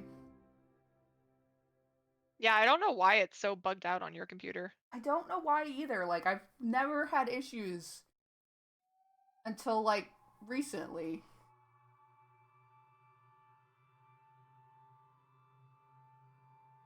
Lynn, share background. Okay, Lynn, share background and art sharing. Here, I'll copy Oh, and and paste art it. sharing? Yeah, Okay, thank you. let me grab it. I share for you. For you, June, I share.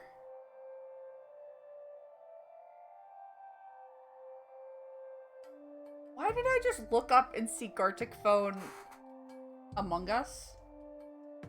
Mm. Why did I miss that, like, 2 weeks ago? I did. Oh. Ew. Yo, we should play Among Us sometime. Dude, when are we gonna play Phasmo? I want to play Phasmo.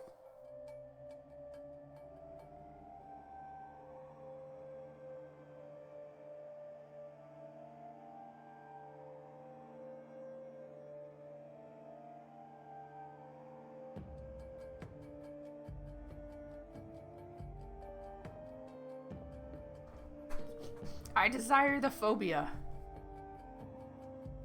The phobia of Phasmo. Oh no, these are chairs. Our favorite. We love chairs. Probably soon. Well, I got Monday and Friday.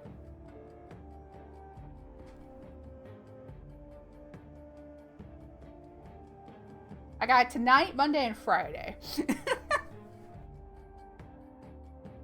And then, depending on when we get home, Tuesday and Wednesday and Thursday. But we're going to be out for most of the day on those days. No, we go to the cabin on Saturday. Right? Am I a buffoon? Let me double check the dates. Oh yeah, I gotta remember to get you taiyaki. I will forget. Yeah, arrival the 28th, departure the 1st. So Saturday.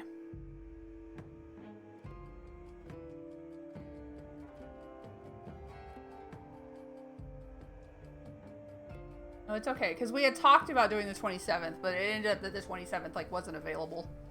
I'm just gonna pin this message. Everybody can get to it. Okay, you're not a clown.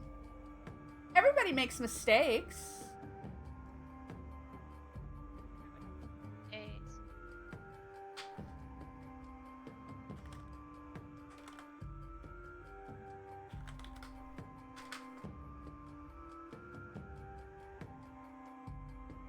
Oh, my nose itches.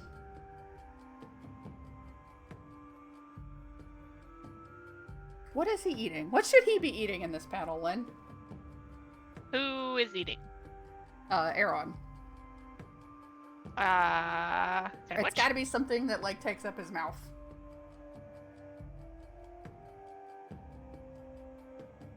Or noodles? No, he's shoveling this into his mouth with his hand. So I'm either like, it's a potato or it's bread. Probably bread, like sandwich. Probably bread. A whole steak, June says. Just one, like, perfectly medium/medium rare steak. Just like, no fork, no knife, just whole.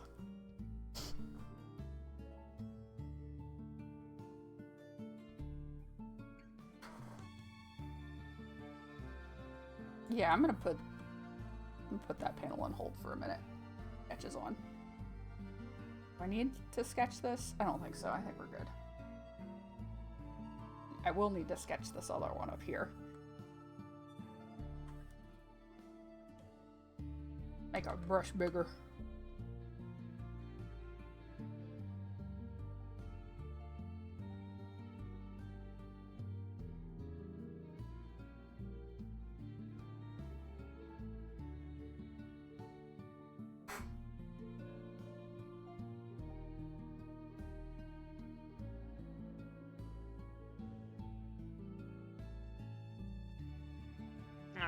centaurs are flatted. Now I just need to figure out what everything else is colored as. Well, the buildings don't all need to be tan. They can be other colors. Well, that Nin can do that. Sure.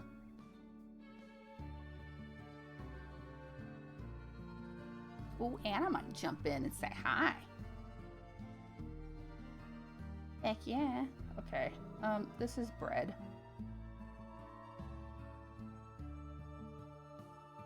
Trying to like keep the vibes of this panel.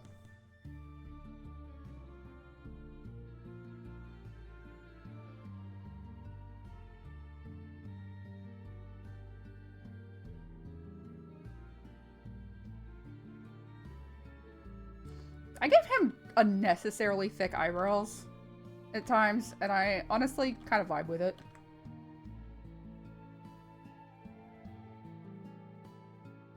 Where is his ear?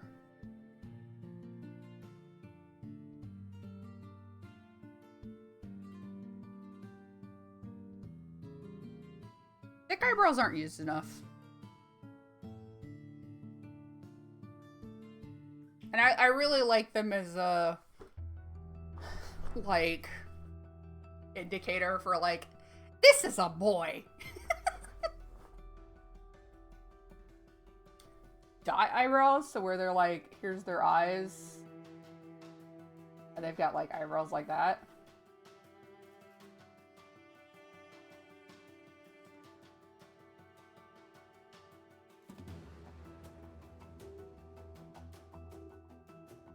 Or eyebrows that are like just a line of dots.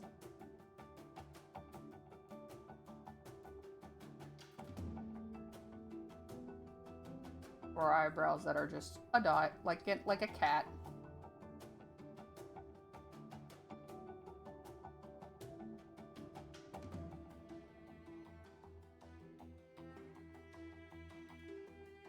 Oh, you mean like, okay, hold up. Okay, here's the eye. Here's the eye.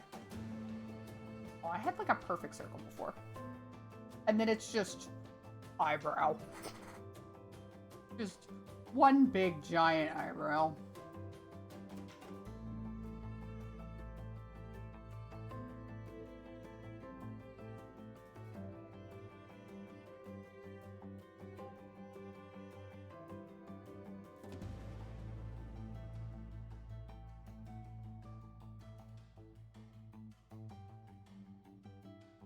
Is a puppy.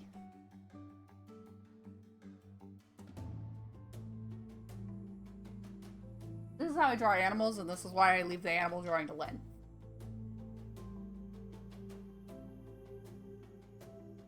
Because the minute we get past, that, we're just gonna have a time.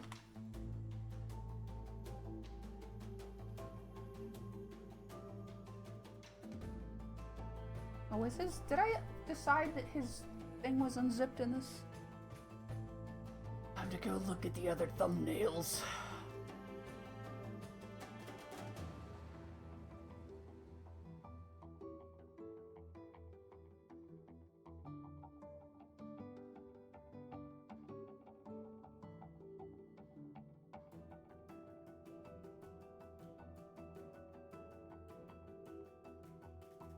Yeah, I'm gonna cause us a problem, and I'm gonna have his jacket open.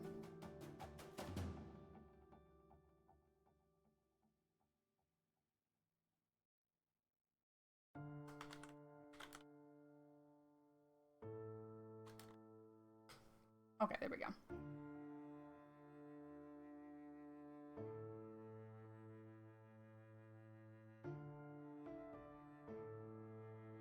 Okay, hold up.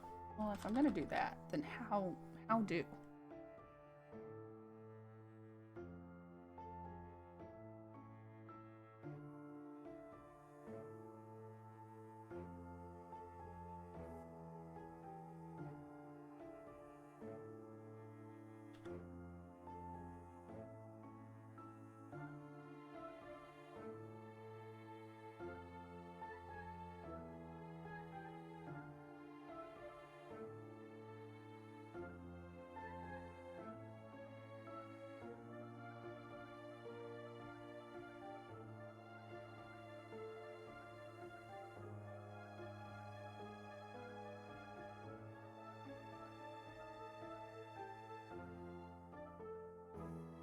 actually unzip it.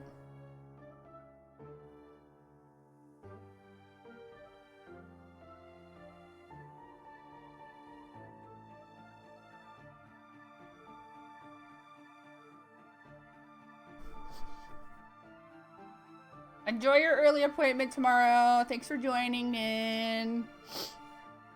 Get some sleepy sleep.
What's up, miss? Welcome back to the land of the awake.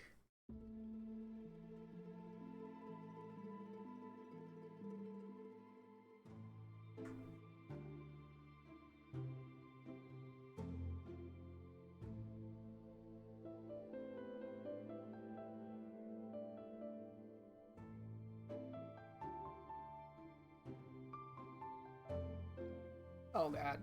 That's not how hands are supposed to look and or work. Or anything.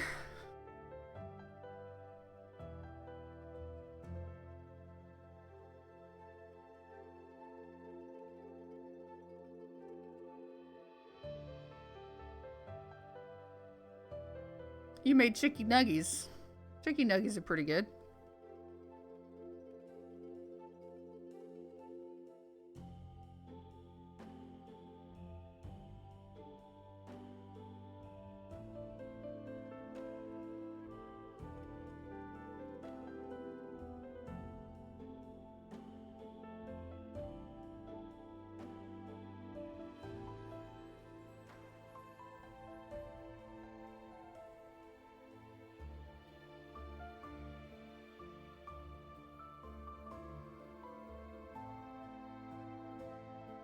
His hand is probably this way.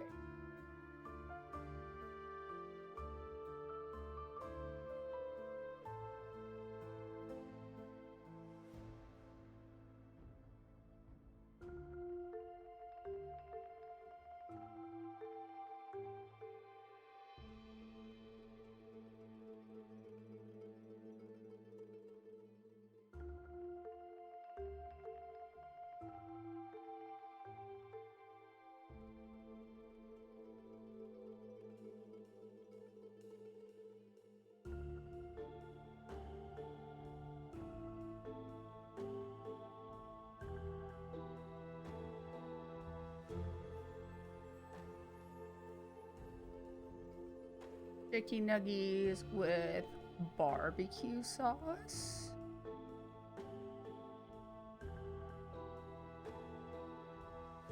Late with veggies.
insinuate the shape of chair.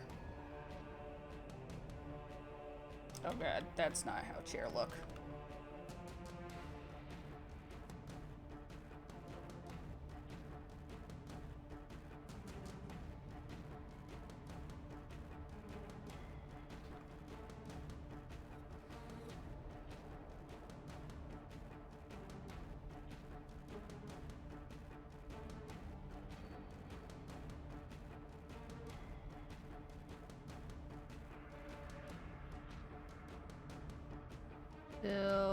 Silhouette at chairs.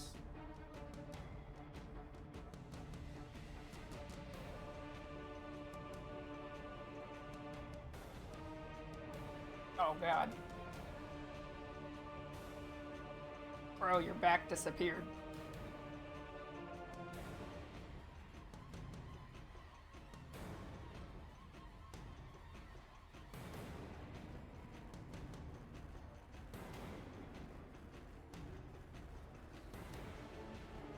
Table.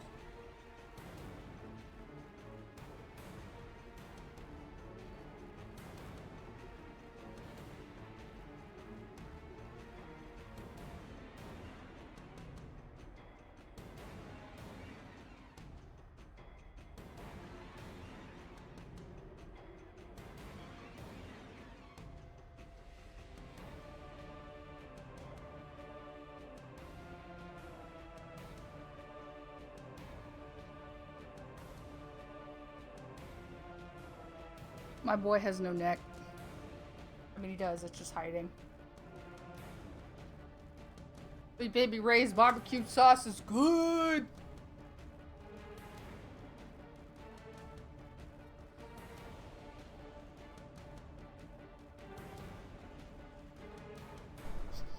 Okay, I think Len can probably tell what's going on here because I labeled things.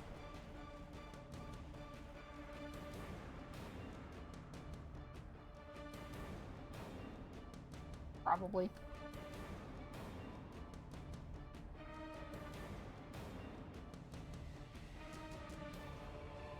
This makes him look like he has a buck tooth. Just change that up a little bit.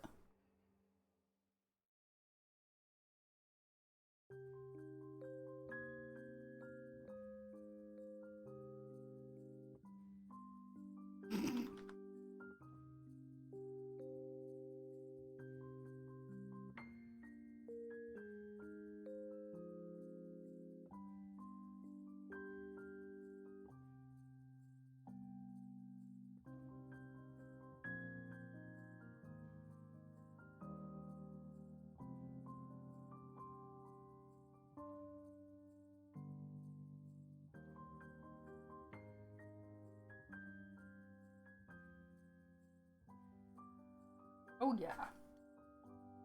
Now I get to look at this panel again and be like, what's wrong with it? But this is too small.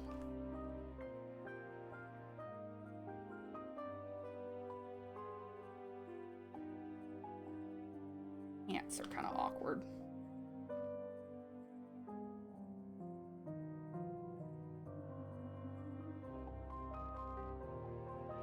Alright, whatever. It's fine. Rounded stairs.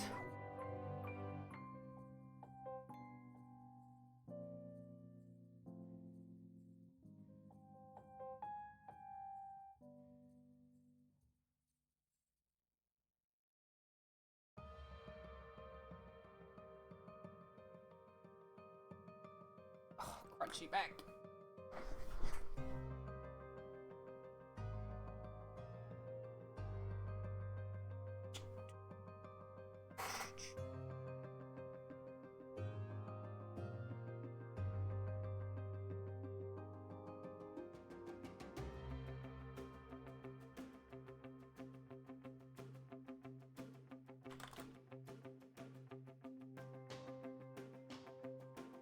Alrighty.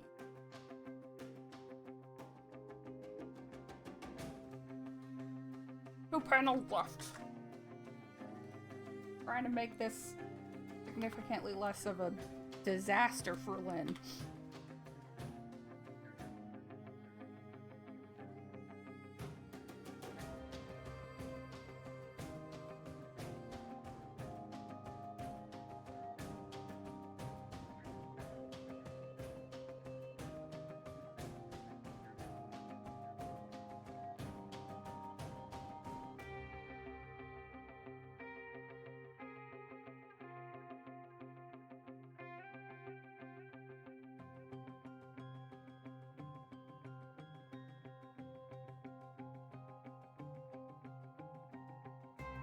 Red.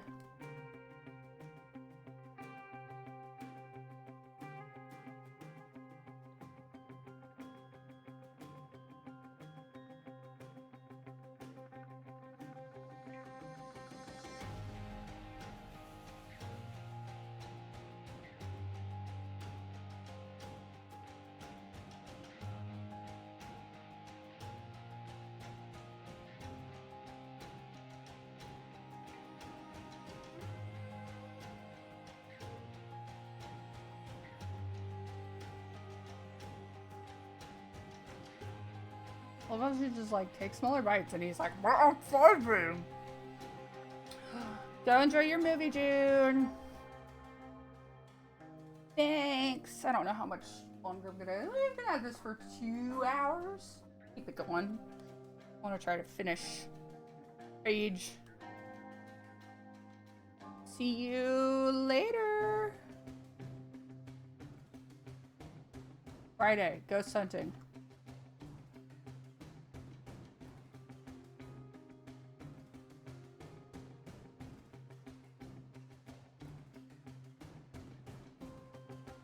Bye. You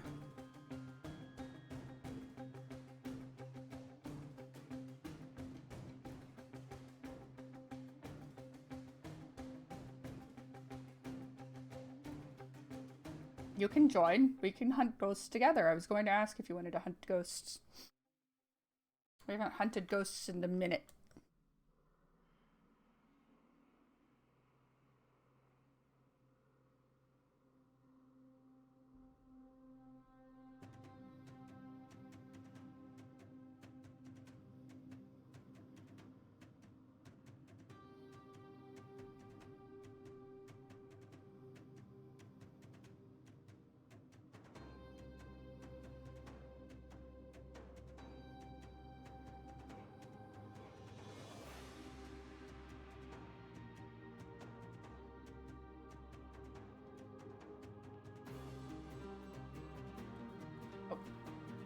Hair's not fluffy enough.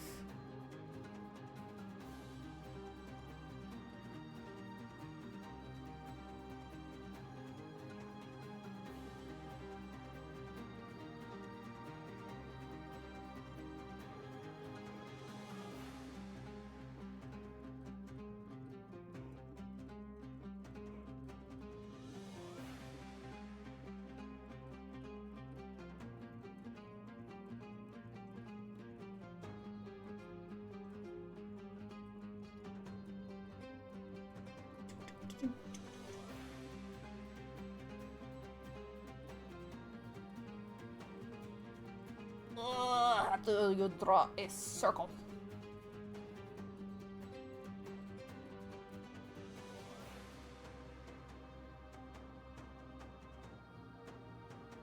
Enough. Alright, lots of food. Veggies. Can have a steak, sure.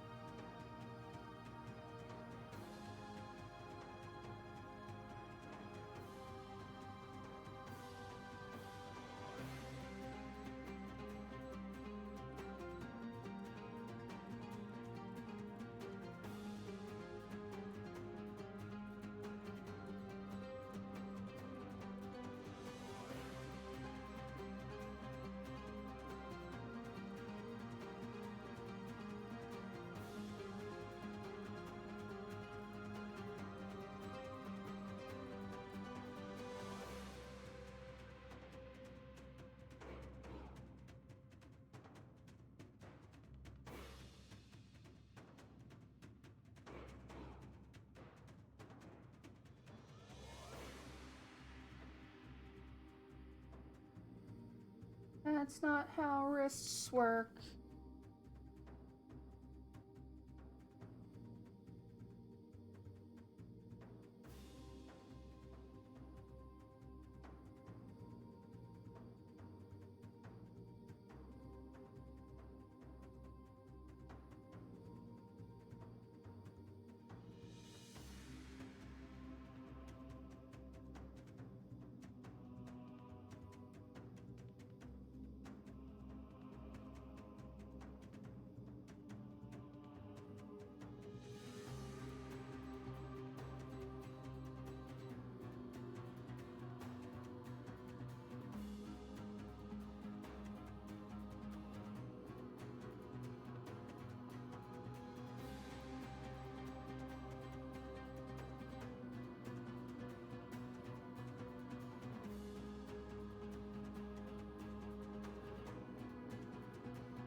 Right, he needs silverware.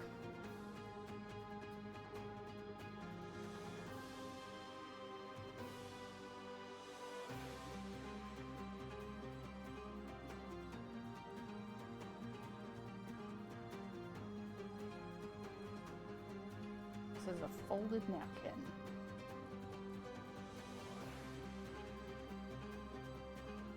Runner.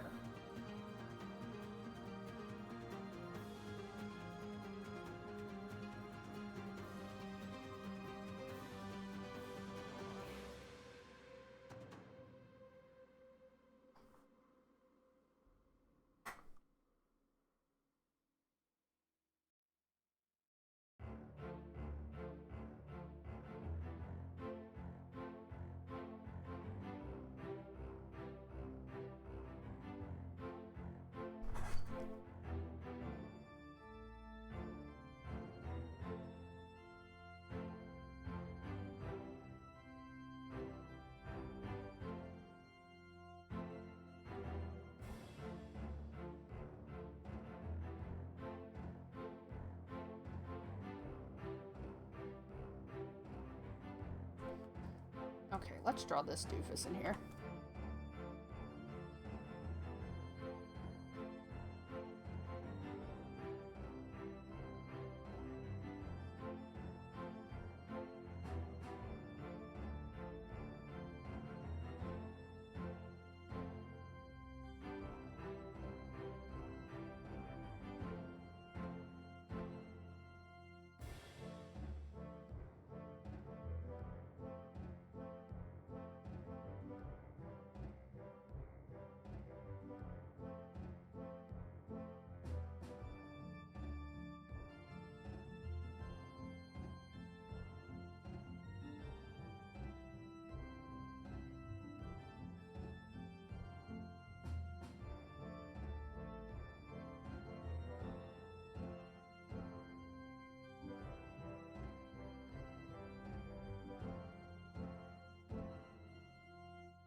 Upward hip is the one where the leg is straight.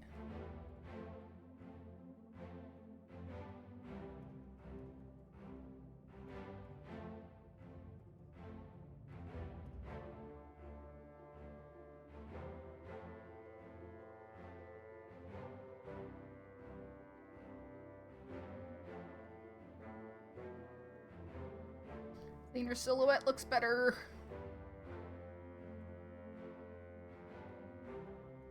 Nine times out of 10.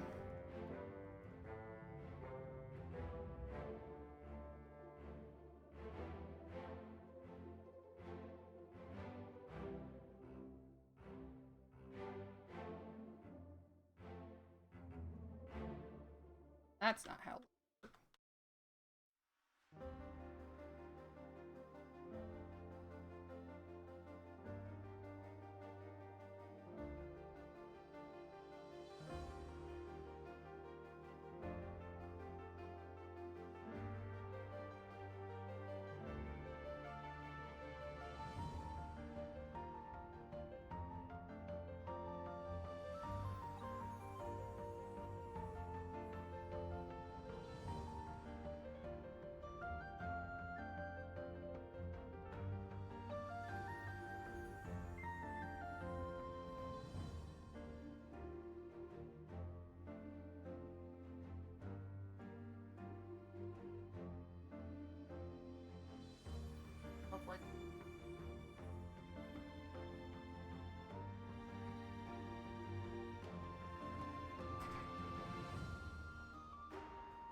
it's fine. Everything's fine. Everything looks normal. We're just doing things normal.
They're stupid pants. I love them.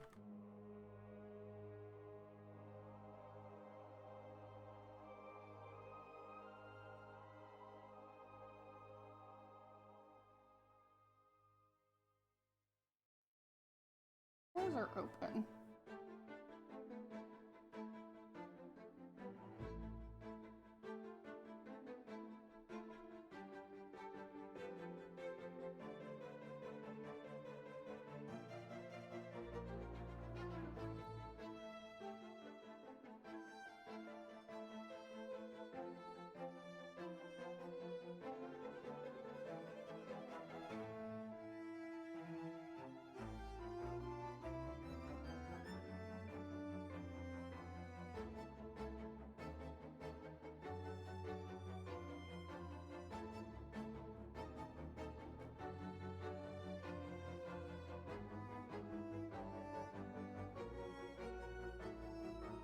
Gotta look at the first chapter.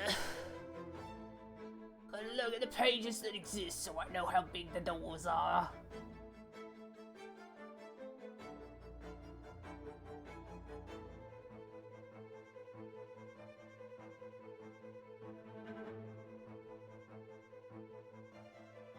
God, why am I doing this to myself?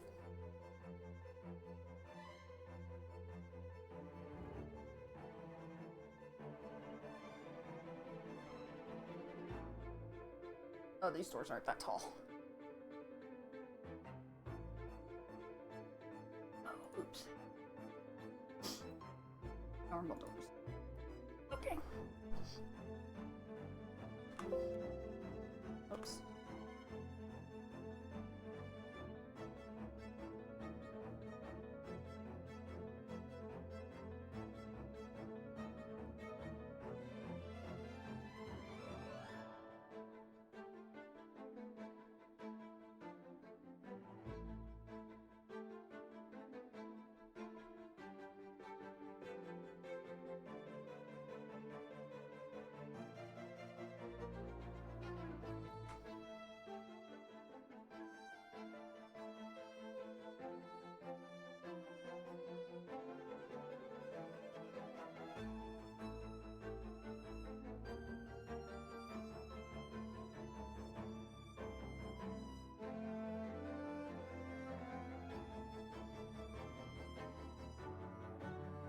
And let's start painting.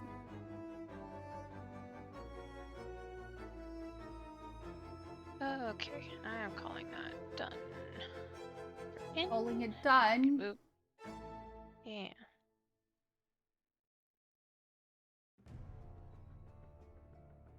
Heck yeah, nice job.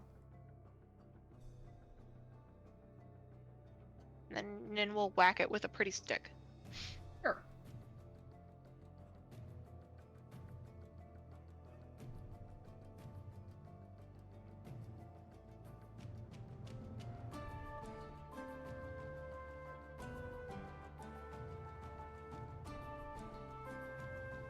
Okay, that's pretty okay.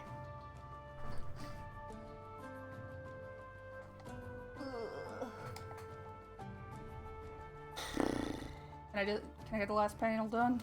Think I can do it? Yeah.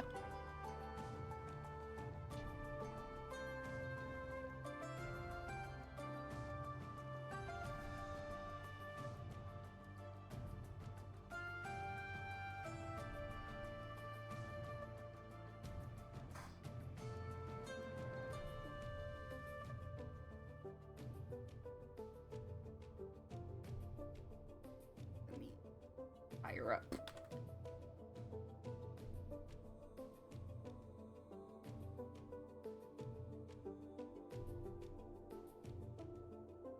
Look at them toes. Look at them. They look like toes. That's what approved. Feet looks like a feet.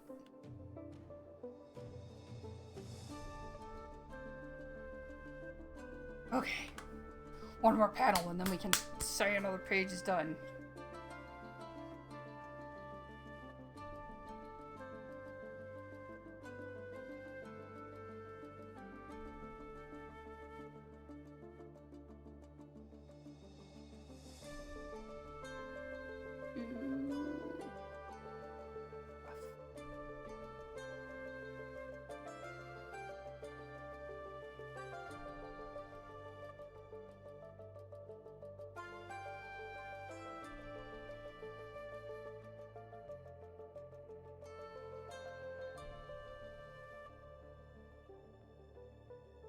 I think I turned on a viewer reward thing for watch time.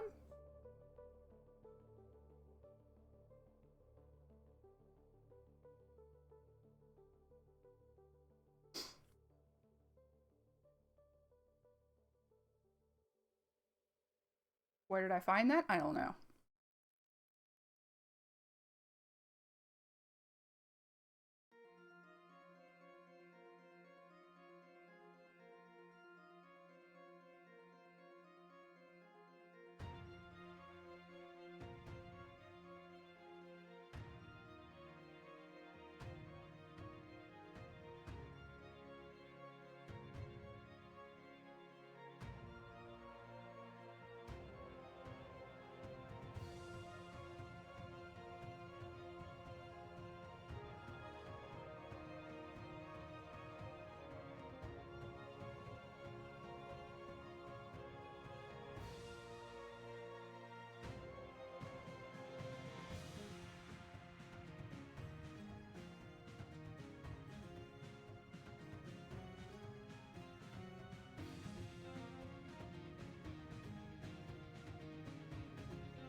How does neck connect to head?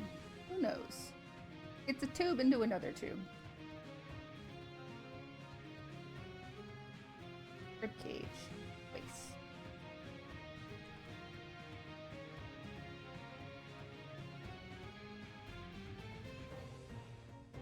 Yeah, work with that.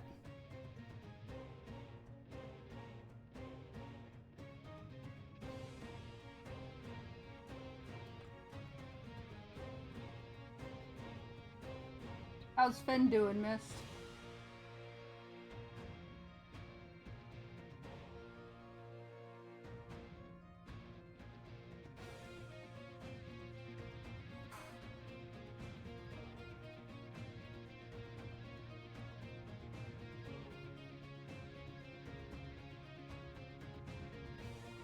Understandable.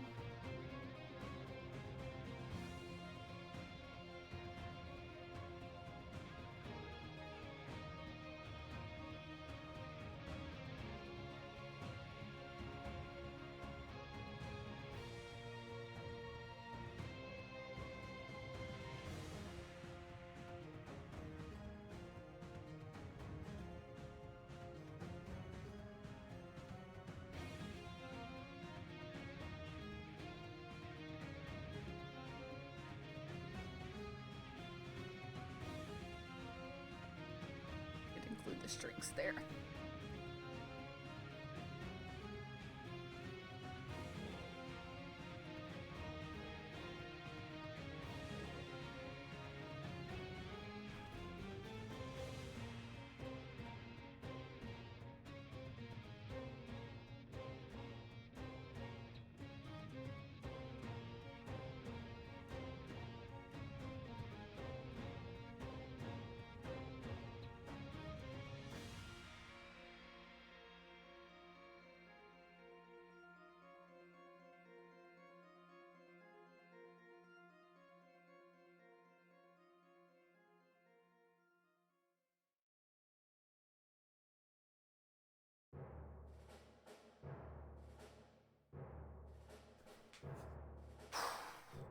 Got this. We got this. My wrist is starting to hurt, which is not good.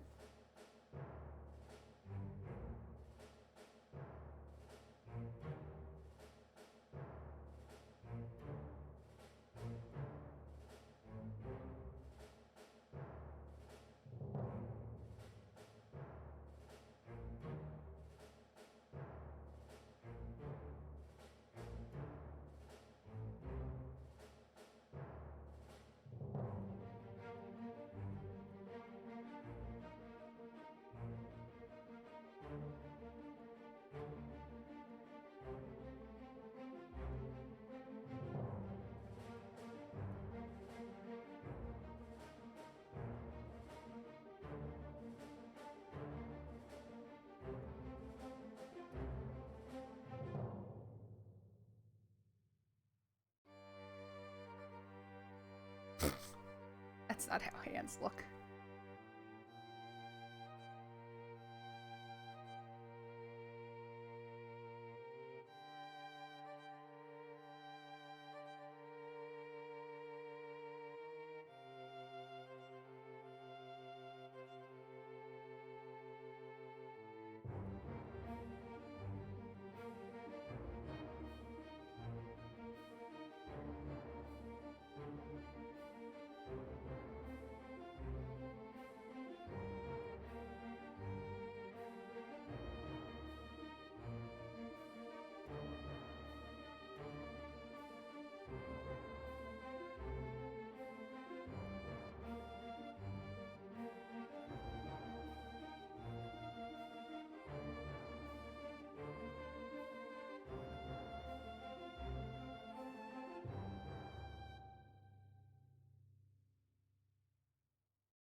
This chair needs to technically be, like, out some.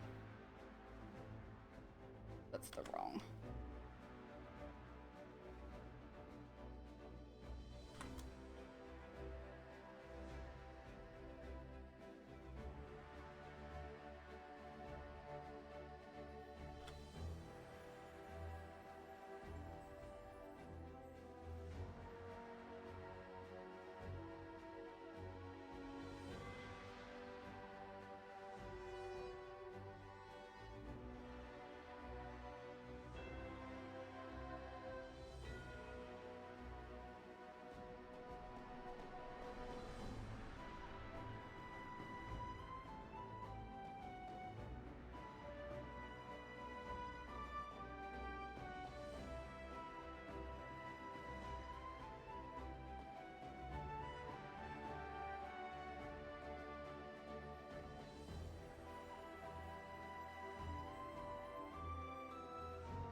Oh no, this is not how perspective works.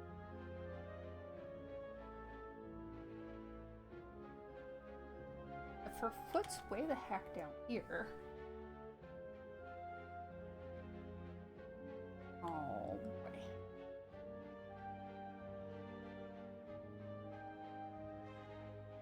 Oh boy.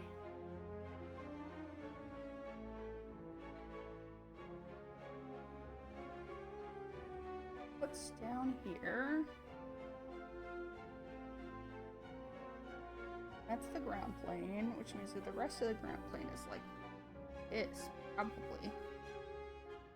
Means that the perspective is bad.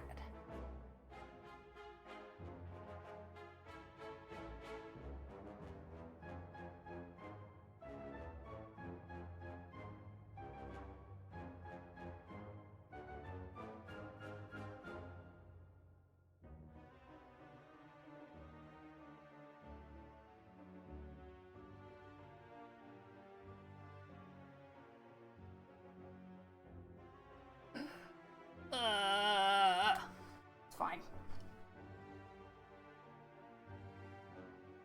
Here's our vanishing point.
Okay, that's fine.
And I'm apologizing in advance for my bad perspective grid, but you know, I tried. Yeah, it's okay. Trying to put it in there at all, which is still a win. Yeah, I'll figure it out. It's always a little bit of a chore, regardless. Tis unfortunate.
to figure out what's on the other side of the dining room.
There's it.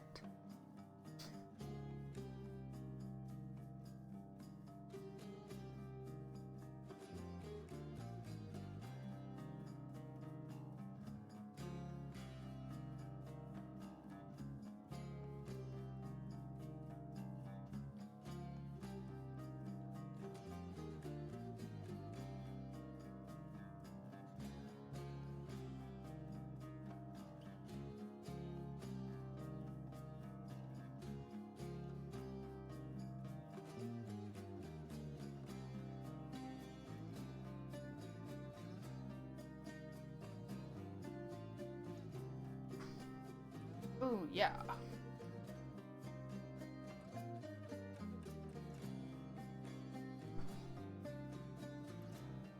I will call that a success.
Oops. Huzzah!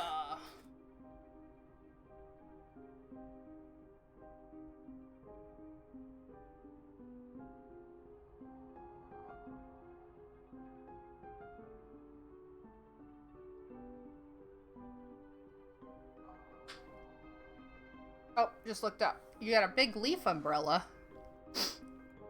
What do you mean?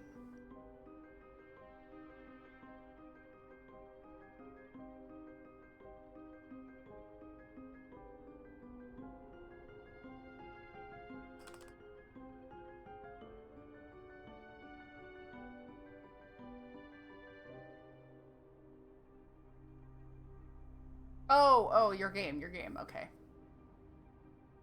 I was like, what?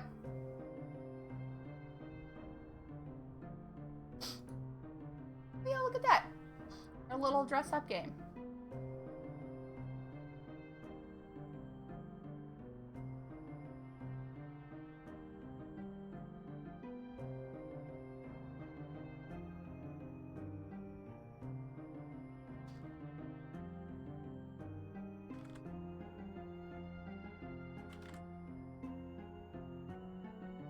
Leaf. Big giant leaf.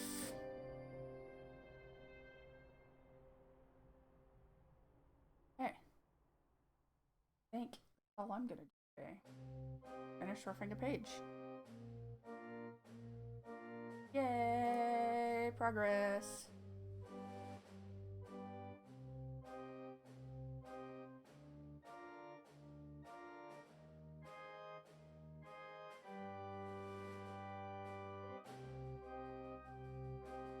I just saved that in the wrong folder.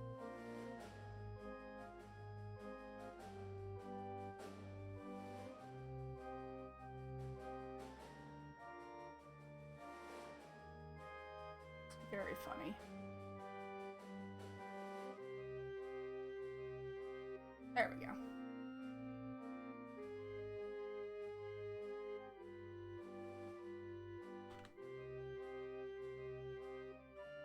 Ta-da! Okay, cool. I crunched my back. Okay. Gonna do something else for a little bit. Congratulations on getting your leaf. Feel free to pop in here and hang out in Discord. I'm gonna stop streaming now though. So if you're here, thanks for joining. See you next time.